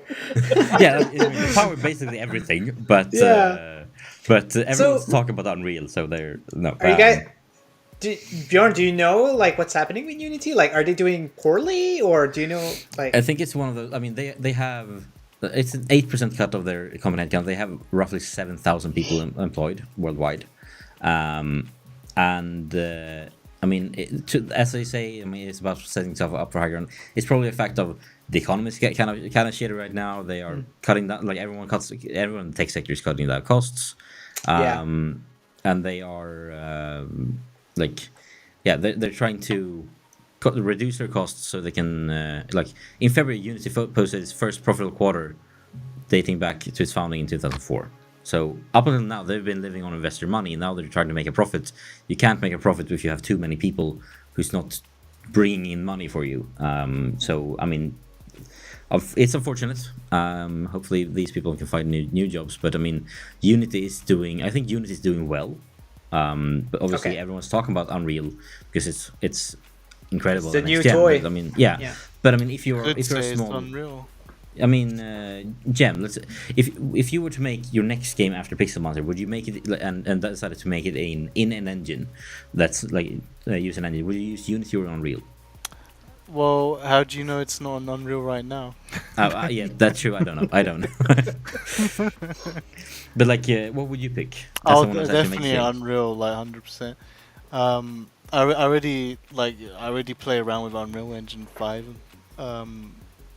I've used Unreal Engine 4 for Killing Floor 2, and I've also played around with Unreal Engine 5 time to time with like the pre-release versions and the launch version. I'm really up to date with Unreal Engine. It's really impressive. Yeah, but have you used Unity as well before, or Sorry? have you also used Unity in the past, or? I've used Unity in university. It's okay. Like I don't really have complaints about it. It does what you want it to do. Yeah. Yeah. Like from what I've heard, Unity is a bit easier to get into compared to Unreal. But you can. I disagree. I think Unreal is Interesting. easier. Okay. Because there's YouTube videos. Like I've learned everything. Yeah, true, exactly. True. There's YouTube videos and everything. Yeah. I've seen some tutorials, and it doesn't look that bad. Like, Yeah. they have some cool stuff. And the thing is, though, like these engines keeps getting upgraded. I know maybe it's not related anyway, but the thing is, all these games are being released with this new upgrades, but when they try to release on the Switch, now they're struggling because it's not made for something that's not powerful like that, right? So a lot of indie developers are really struggling getting their games on the Switch nowadays because of these upgrades of better quality games. Yeah. I mean, it's just, like I mean, for if you're a solo developer, I can see like the bells and the cool new bells and whistles like Nanite and everything for Unreal Engine 5. I can see that being like I mean, some solo developers are probably gonna be just fine with it, but I can also see it being one of those things where like if you're making a small indie game yourself, you're probably not gonna use all of those new features. So Yeah. Plus, I totally would. You got the Unreal Marketplace where, like, the marketplace. You got like millions of 3D objects you can use in your game, Yeah. but it's got to the point where you see these indie games where they look the same now because they use the same assets. Yeah. So I mean, it's one of those like I think everyone's talking about Unreal right now. I think Unity is not in any sort of trouble, but I think they're trying to remain profitable and stay profitable in and then grow from there. So, I mean, it's one of those like every company goes through the journey of starting out being struggling and losing money and living off investors' money, and then when you get to a point where you can start making a profit, and then that's a whole like the way your company's structure changes completely. Like we're going through it at work right now. We just had my employer just had their first quarter of profitability ever, and it's like we are now changing focuses left and right, and like we're doing it with the goal of not laying anyone off. Time to ask for a raise. Yeah, but we have removed a lot of the like a lot of consultancy costs. For example, like I think half of all the consultants we have are now like those contracts are done, and like it's a massive shift within the company. And I can just imagine we're a small company in comparison. We have like 250 employees. Unit has 7,000. I can imagine being like, oh, we're shifting our focuses now, and oh, these 1,000 people don't really make sense anymore. Yeah, they're like restructuring their like business, right? Like they're trying to make more sense of who is what is doing what and all that. Yeah, because I mean, you get to a point where like they've done the journey from being the new kids on the block to being the go-to game engine for most indie studios, and at some point you need to then turn that, like when you then have that user base, how do you then turn that into something that's profitable? And when you do that, you change things around, and that means you lay people off. So it's unfortunate, but I don't think they're in any sort of trouble. No. There's another fairly new engine called Go.Engine. Yeah. Which is improving their features a lot really quick. Something to watch out for. Like it reminds me of like the early Unity stages where they were like, as you said, new kid on the block. Where everyone was like, "Oh wow, a free engine," because Unity was free before Unreal Engine was, and people like new developers would go to Unity because it's free, it's low cost, and you'll learn from the documentations and stuff. But now there's a fairly new engine. It's been out for maybe 5-6 years now, called Go.Engine. I think it might be open source. I don't remember. But anyways, it reminds me of the early Unity days where it's just upgrading really quick with fancy new features, and it's just worth like putting it on your radar, Yeah. Interesting. I mean, as someone who's currently going through like, maybe during the summer I have time to learn one of these engines and try to make something. I mean, love to hear it. I'm gonna check out Godot more now. Moving on then. Now we get to the Pokemon story. Yes. It's not as interesting as you think it is. It really isn't. Pokemon Go has hit the revenue, reported revenue in April was $34.7 million, which is the lowest monthly sum in 5 years. Oh, wow. Niantic calls this inaccurate and says and also mentions that in-person rates have increased, which is totally not related to this initial story, but sure Niantic. But yeah, I mean, even though, I mean, sure, they have server costs, they have employees and everything, 34.7 million in a month is pretty decent. Even let's say it's 40, it's still a really low sum in like one of those monthly sums in 5 years. But also, as a player of Pokemon Go, I have no idea where that money is going, because it's definitely not going into the game. Yeah, I mean, for a mobile game, it doesn't seem like a lot. But let me tell you, so Miss Phoenix, if you'd have like a Charizard behind you like that, I don't think would you be happy like that? I don't think so, right? I don't know. The Pokemon cards are going for a pretty penny these days. I think I would be happy. Yeah. Oh yeah, that's true. Oh, yeah, I mean, as someone who plays Pokemon Go, the whole family plays it. The whole extended family plays it. Oh wow! Like it started with my kids starting getting into it, and then everyone jumped in to help them, and now everyone just plays it. So we can be like if we go out and do an in-person raid with the whole family, like during a family dinner or something, we're like 8 people minimum, and some of these people, some in the family have like 2 or 3 accounts, I will have like two phones doing radio at the same time.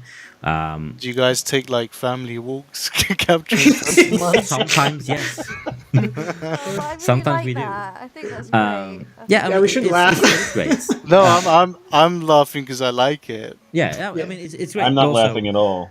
as someone who is then You guys are playing, just mean. the game is not progress. Like they're not adding much at all. Like anything they're adding is so low effort. Like I'm guessing they have like one guy working on content for the game currently, because that's at least that was what it feels like. And everything they implement is just half baked. And it's been like this for years. And then they do go ahead and do like, oh, we're like, this whole thing where you can like remote raid. You need where you need to like spend in-game coins to buy raid pass. Yeah, we're gonna make them more expensive now because we want people to go out more. I'm like, you stop ruining your own game.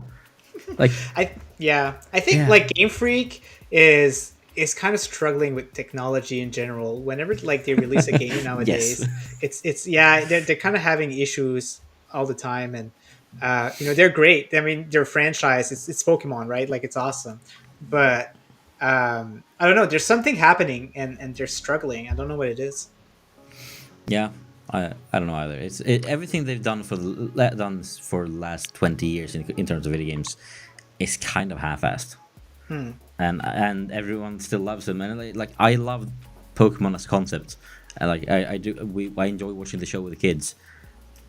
But the games, they're not that interesting anymore. Like, come on, pick up your slack. Yeah, moving on. Heavy rumor. Someone at GameStop took an image of their internal system and said that, look at what I found. Assassin's Creed Mirage list for August. That's fake. That's a mirage.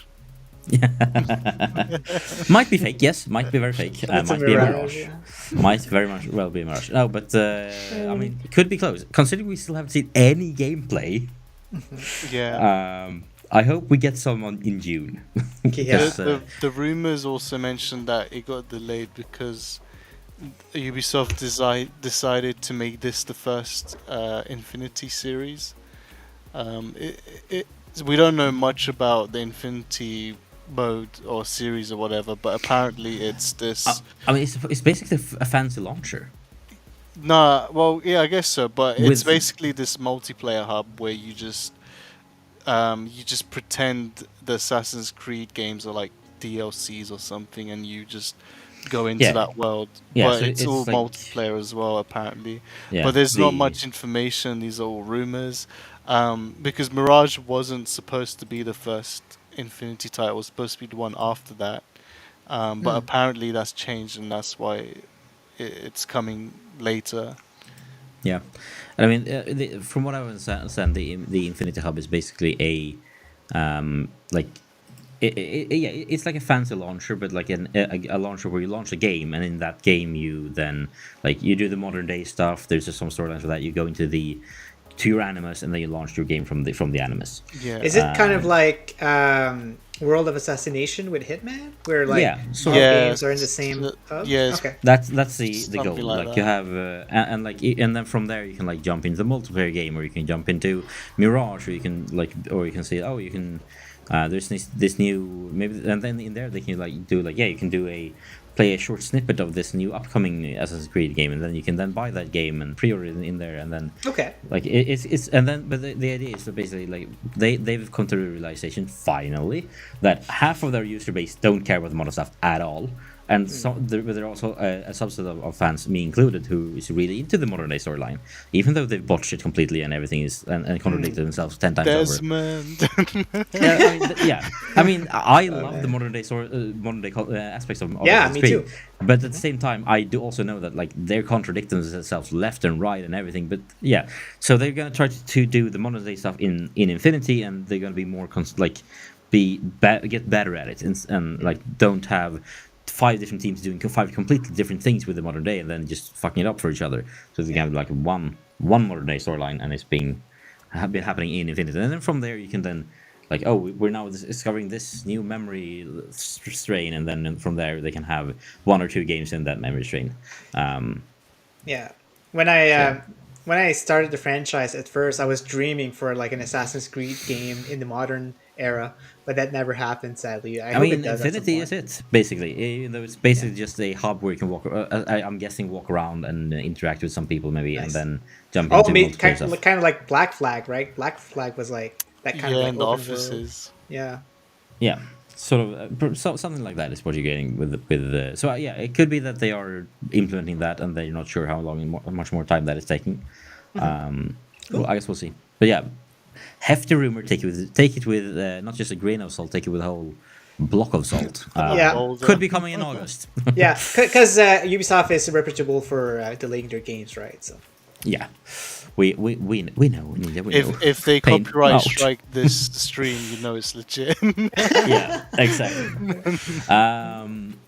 And yeah, then we talked about this, but in an interview with Kind of Funny, Phil Spencer said a lot of things. Amongst one of those things were is like a 45-minute interview.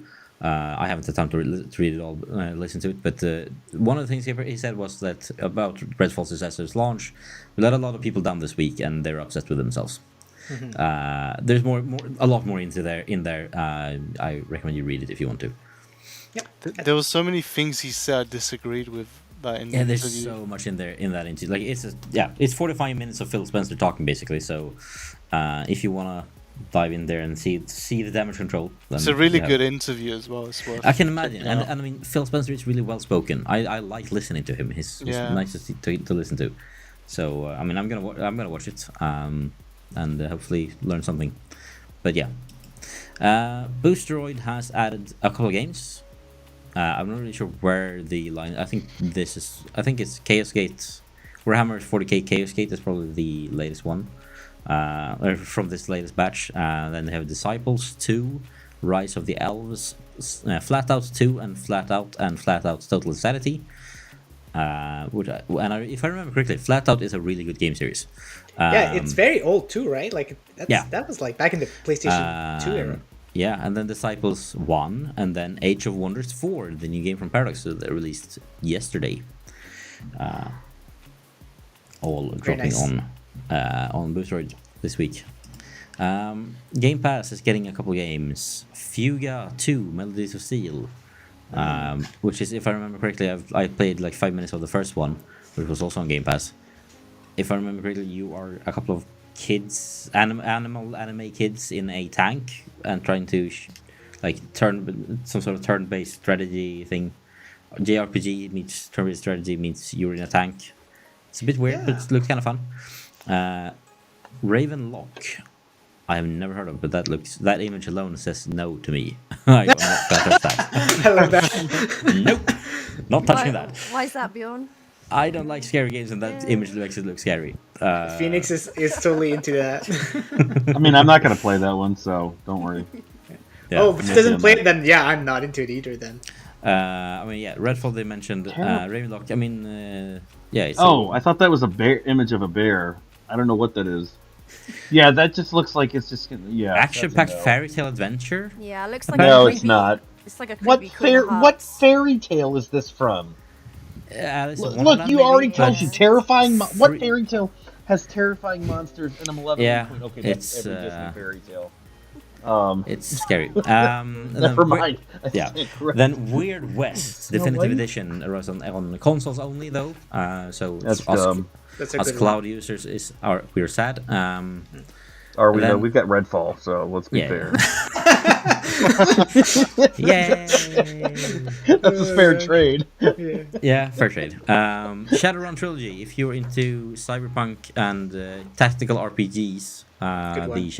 the Shadowrun series are really good, and they are now included on Weird West. PC. Weird West is like Shadowrun, but in the Western environment. Oh, nice. So both of Western or cyberpunk, you have both of them now. Yeah, and it says Shadowrun Trilogy is already available on console and cloud. Now it's also coming soon to PC for Game Pass subscribers. So yeah, awesome. But if it's on cloud, it's already on PC. True. And if you do have Game Pass, you can now invite a friend, and they can Oh, up to finally. 5 friends. Five friends can try PC Game Pass for free for I think it's a month. They can 14, try- 14 day trial. You can give 5 friends 14-day trials. Didn't this come out FFF. right after Redfall came out? They were like, "Oh man, we Yes. got to look." So this was their initial step at damage control. Well, look, guys, we know that game is a dumpster fire, and it shouldn't have ever been released or seen. The Yeah, light of and day. also, but like, here, we'll give you 5. You can invite 5 of your friends to play the game as well. Yeah. And it's like, oh, you don't have anyone to play Redfall with because no one likes it? Well, don't worry, you can invite them for and play for 2 weeks. There's Xbox is never gonna work with me ever again after this. Not that they are now, but Wait, they're talking about League of Legends. yeah, I mean, Oh, and you can play I- EA games. I mean, look, you got EA titles. I mean, sure, Yeah. Madden's not on there, but who cares? Because that's another dumpster fire game. but yeah, but there's you also get some, like, in their Game Pass perks. You get things like a free Made loot fun boxes of. for Valorant or League of Legends or something because you have a That's- deal with the that's Riot Games. stupid. Also, I would argue this is probably the replacement for the $1 Yes. Game Pass. I like that they say, look, you're going to get access to some high quality PC games. They didn't list Redfall on there, so No, somebody it clearly comes- missed. this was also means mistaken starting today you can share PC Game Pass with more friends and jump into Redfall on day one. Oh, there we It's in go. there. It's in Got there. it. Got to read that fine print. Yeah. The Nobody real will want that fine- now. Whoa, The real this fine is print green. is if you could download the game in 14 days. Yeah. Yeah, I just don't know about these like refer a friend things. Like I want something for it. If I Yeah. refer, I mean, like, all I my tried to friends and refer they sign friends, up- but they always are like, no. But usually it's because I'm referring. I create an email and say that's my friend. I need to find friends to send a referral. Yeah. Hey, do you want that? Yeah, but it comes with Redfall. Oh, you know what? I think I'm Exactly. gonna pass. We can't be friends anymore. And lastly, sort of lastly, GFN has their usual announcements. Lord of the Rings Gollum is coming to GFN, now confirmed. Sweet. Yeah. Precious. That's precious. That's very sweet. Oh wow, that's amazing. I was waiting. I was waiting. That's really giving me the creeps. Yeah. Really. Is it now? Maybe I should do the whole thing like this. Should I, That is so cool. Rock's gonna be like, Bjorn, we're gonna have to step into my office, please. This is on the level of the Xbox bashing that you allowed on your show. We're gonna have to let you go now. So on Thursday, May 25th, precious, that's where I'm liking on GeForce Now. And yeah, it's. I mean, the man. game it's a stealth game. It looks in some places really good, in some places really bad. I guess we'll see if it's good when it releases. I'm Yeah, a lot of people more, are like cautious about it, right? Like they're not Yeah. sure. If This is a stealth game, Yeah, you play as Gollum and sneak around. so you just get the ring and then you're invisible forever. I think you basically play as like Gollum in. I think it says in here. Yeah, in the. In the events described in Fellowship of the Ring. So basically, from where Gollum is captured by Mordor. But it says and then- action adventure. Oh, no! Look right there. There's no stealth. Look, literally the first word. No need to be sneaky No- about it. There you go. It's an There's no action stealth in adventure game. No, but yeah. Like I will play it you- then. Okay, thankfully, I will play it. So you basically it's basically the story, from my understanding, the story from where Gollum leaves, like gets captured by Mordor and then leaves Mordor and Spoilers, finds. I mean, They legit just gave the spoil. I mean, the whole synopsis. You just spoiled. What if I've never seen the Lord of the Rings? Now then I've- you- you've- then- I Mordor is genuinely ruined. haven't seen Lord of the Rings 2 and 3. Jab, watch yow. those movies. They are amazing. Thanks a lot, Nvidia. You had to post a synopsis that I have a ruined bloody the Lord of movie the Rings for me. tattoo on my back. Is the tattoo the whole storyline? oh my god, Yeah. yeah, it's tattooed on the back of his like, hey- of his wife, and it's Honestly, just because it's so 20 years long. ago, It's you were like, nerdier hey, than bro, that. look It's a at my quote Hey, tattoo. from but the you know what? movies. To be written fair, in I bet you Elvish. that this game will run better than Redfall. So basically, yeah. I mean, it's a story. It's a story of the Fellowship of the Ring. So it's not the story that starts in the Two Towers and onwards. It's just the Fellowship of the Ring storyline and what happens to Gollum during this time, which is an interesting take. It's just giving another character within that whole franchise his own little video game. Yeah, and I love it because he's amazing. Yeah, I'm surprised that they haven't made games with him, right? They made games with everybody, like Aragon, and they didn't make one with Legolas, I guess, but what's the gameplay like on it? Because I've only really seen trailers and I haven't actually seen any actual gameplay. I don't think they showed any gameplay yet, I think right? there's a gameplay. Some gameplay. Maybe there's some gameplay in here. Maybe let's see if we can play this on without things being weird. Worth a try. So, I mean, yeah, this is currently just cinematics. Oh, thankfully, Rokk missed all of our bashing. I mean, discussion. Good. He must have received behavior. a bunch of calls of like his partners like canceling and stuff like that. Right? What's going on? Let me get back. Rob, you might get a copyright strike from Ubisoft. So And Lord of the Rings. I mean, I don't think there is. I don't think there's there is any. there is gameplay demos from like a year ago. Okay. But they're kind of old. Well, what I really liked, we spoke about it briefly before, was like the Elvish DLC. Oh yeah, yeah. What, So, you have so one if, of those? if you missed that, if you don't know what Phoenix is talking about, I don't. If you buy the deluxe edition, or if you don't buy the deluxe edition, there is a DLC that you can then buy, which is included in the deluxe edition, which basically gives you like so whenever someone's supposed to be speaking Elvish, they will speak English in the normal game. Oh, But you can right. buy a DLC where they will actually speak Elvish instead. what? And the reasoning behind this was basically like, but we had to teach these voice actors how to speak Elvish, with Elvish coaches. That wasn't cheap, so if you want the, So they hired elves? Exactly. Oh, so I knew they existed. Oh, but it's and like this is only for the super nerds. So if you if you want this, you pay for it. Sorry, Rokk. Do you know how much the DLC is? £5, I think. Yeah, £5. Oh, that's Quite great. cheap. Elvis So- has left the building. I don't know. That just. I mean, if people are happy to pay for that, then go for it. But I don't know. Personally, I heard pay they. for it. I heard they I'm were not gonna charging lie, I $10 for I the game would. to speak American. Well, Texas, But right? nobody accent. wanted to pay for it.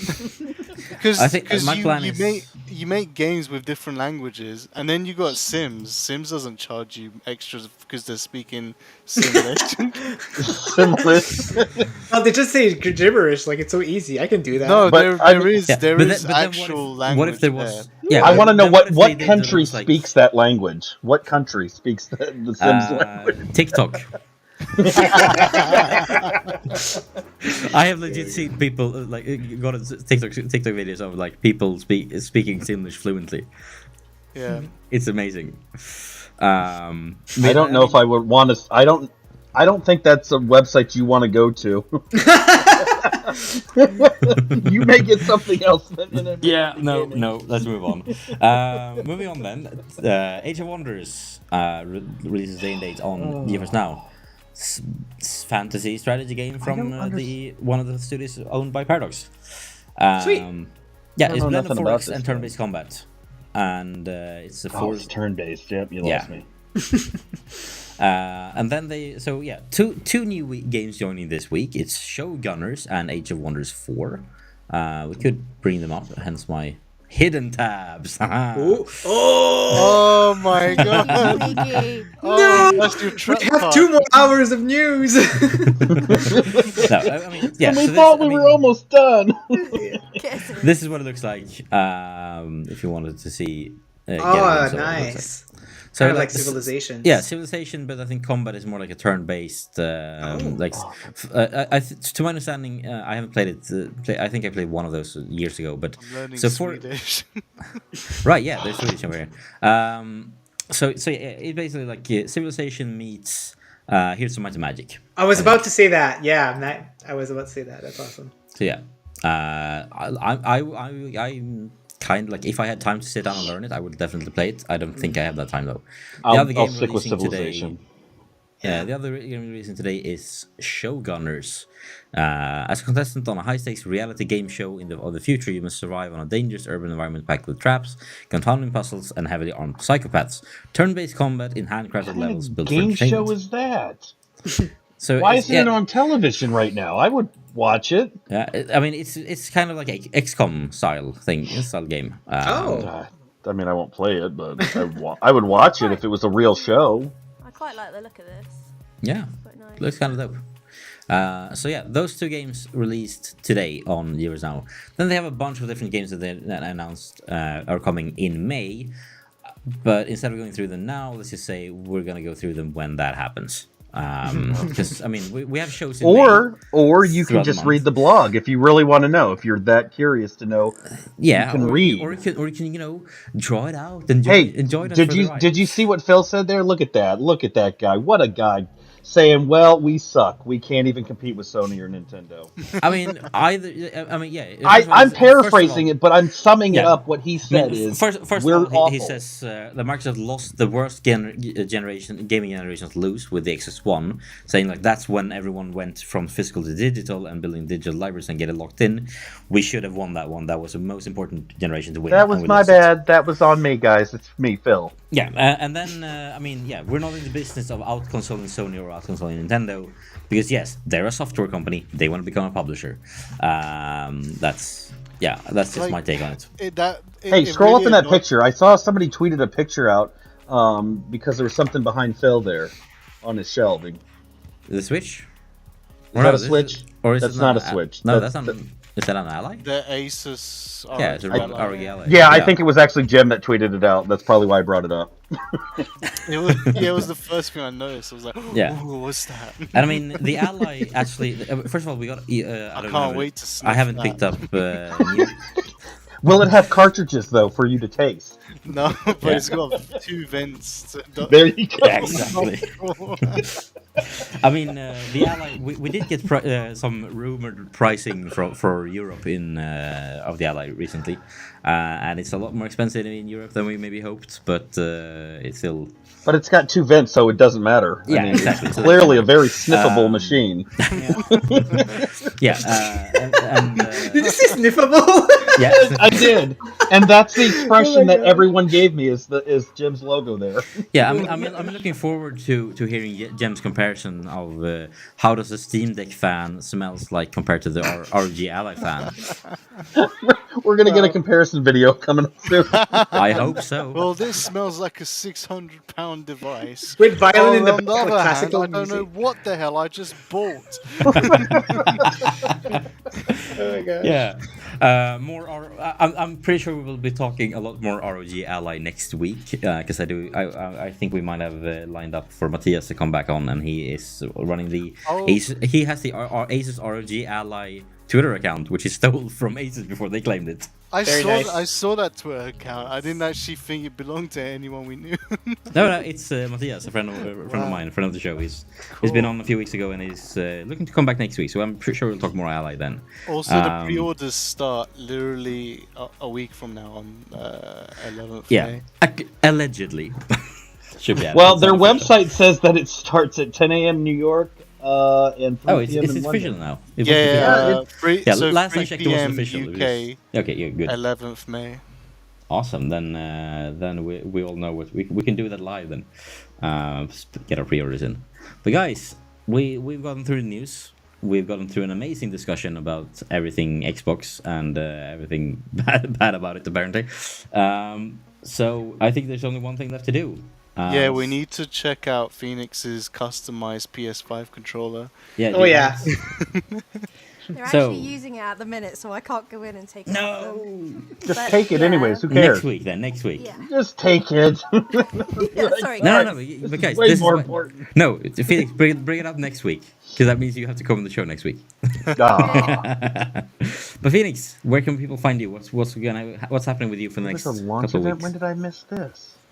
Sorry. So I will be streaming tomorrow some Dead Island on Twitch again. I'm really liking it at the minute. I did get really, really stuck in the story, and I couldn't progress. I just didn't know what it wanted me to do, but I've now passed that point. I'm back on track. So yeah, Friday, and then if it rains on the weekend, then I'll stream on Saturday and Sunday as well. And I've also got And you're in England, so it will rain. yeah, it will, like it has today. And I've also got some Pokemon cards to open as well at some point. So I will Nice. be opening those. Nice. Fingers crossed for a Charizard, right? I know. I'm after the Umbreon. That's the most Oh. expensive card. So, Yeah. Good luck with that. I hope you get it. So that's what's happening with you, Tinkerbell. I don't know if I'll be streaming today. I might actually. I always say I don't know, but I will be live tomorrow. I don't know what time. I'll post something before I go live, and what it will be. It'll probably be either Wildflowers or Disney or something. I'm not really sure yet. I haven't figured out what people want to watch. Weekend, nothing. Next week will be limited streaming because I'll be getting ready to get rid of things out of my house as I continue my moving process. The following week I'll be limited streaming because I'll be packing and throwing things into a dumpster. I promise I won't throw the 5-year-old, although it will be questionable. That's good. Okay. Making progress. Although I might teach him to jump into it just for fun. But that'll be live streamed. No. So otherwise, and then the following week after that, I don't think I'll be streaming much either. Because I've got 3 weeks until I move. So I leave the 27th. So to head east. Yeah. So, yeah. So I got a few. I'll have some streams, intermittent streams here and there that I'll be doing. Once I'm out in Virginia, I'll be getting back to and I've got things put away. I'll get somewhat to a normal schedule one day. Yeah. Awesome. June 3rd though. June 3rd. Yeah, Remember, June 3rd. folks. June 3rd. Be on YouTube, Vet Gaming, because you'll get to see Vet dressed up as Tinkerbell. Heck yeah. It will break the internet, I'm sure, or Google Yeah. will shut me down. Somebody will shut me down. Speaking of dressed up, Gem. Yeah, check out my channel. I'm Raid the Cyborg. Join my Discord as well. And I check mean, out I the might as well many promote movies Ray. video. I don't have an active channel anymore. No, but you have a game that people can check out. So- It's called Pixelmancers, and it's on So, Steam. Jem, on Twitter you mentioned, you're going to restore all of your videos on YouTube, but there's still one video that I'm not seeing, and it's your one hand clapping video. Where is it? I don't see it anywhere. I never published that. Oh, Actually, that's the one where you sing, right? yeah. Okay, so here's what happened, right? I was so bad at singing that my character would do the opposite of what I wanted to do and just go up and down. I just couldn't. Oh my god! I hate that game. I heard Windows actually crashed. You got a blue screen of death and it deleted the video. And like I was rewatching the video, it was so bad. It's just me going, and then the character's just spasming out up and Oh down. my gosh, it was awesome. It was There's it was no way I priceless. published that. Oh man. Yeah, so go watch all Gem's old videos. Go get Pixelmancer. Yeah, if you want to visit the History Museum of Stadia, visit my channel. Covers everything. Awesome. So Ninja. Yeah. So I'm still on a streaming break until the 15th of May, but after that, weirdly enough, I'm dedicating myself to only Netflix games content. So I decided, you know what, I'm really enjoying Netflix games, and so yeah, it's basically how I was with Stadia, where I was only doing Stadia content. Well, now it's going to be Netflix games. So yeah, look forward to that.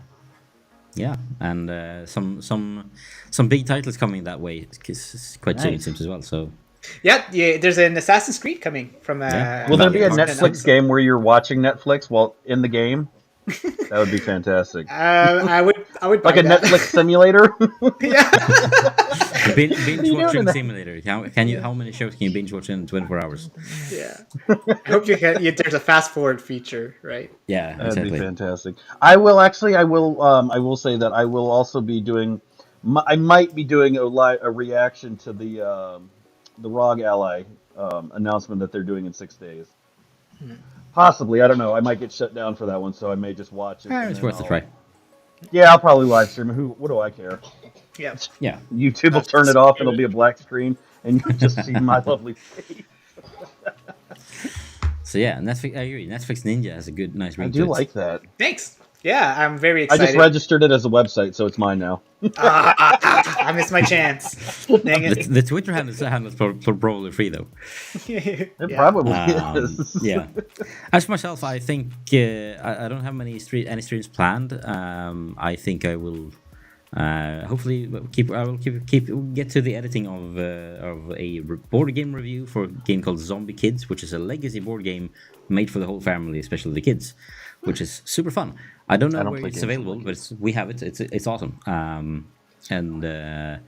And other than that, I am ready to edit my Baldur's Gate video, but I haven't started on that yet because I've just lost access to my Premiere Pro license that I piggyback Oh, off right. my work Yeah. license that I piggyback off. So now I'm having to like pivot over to getting into Resolve, which is seemingly just as good. It's just it takes a bit of getting used to and getting set up. So maybe be a while before some higher quality edit videos. We might do some small edits on my phone for something quick.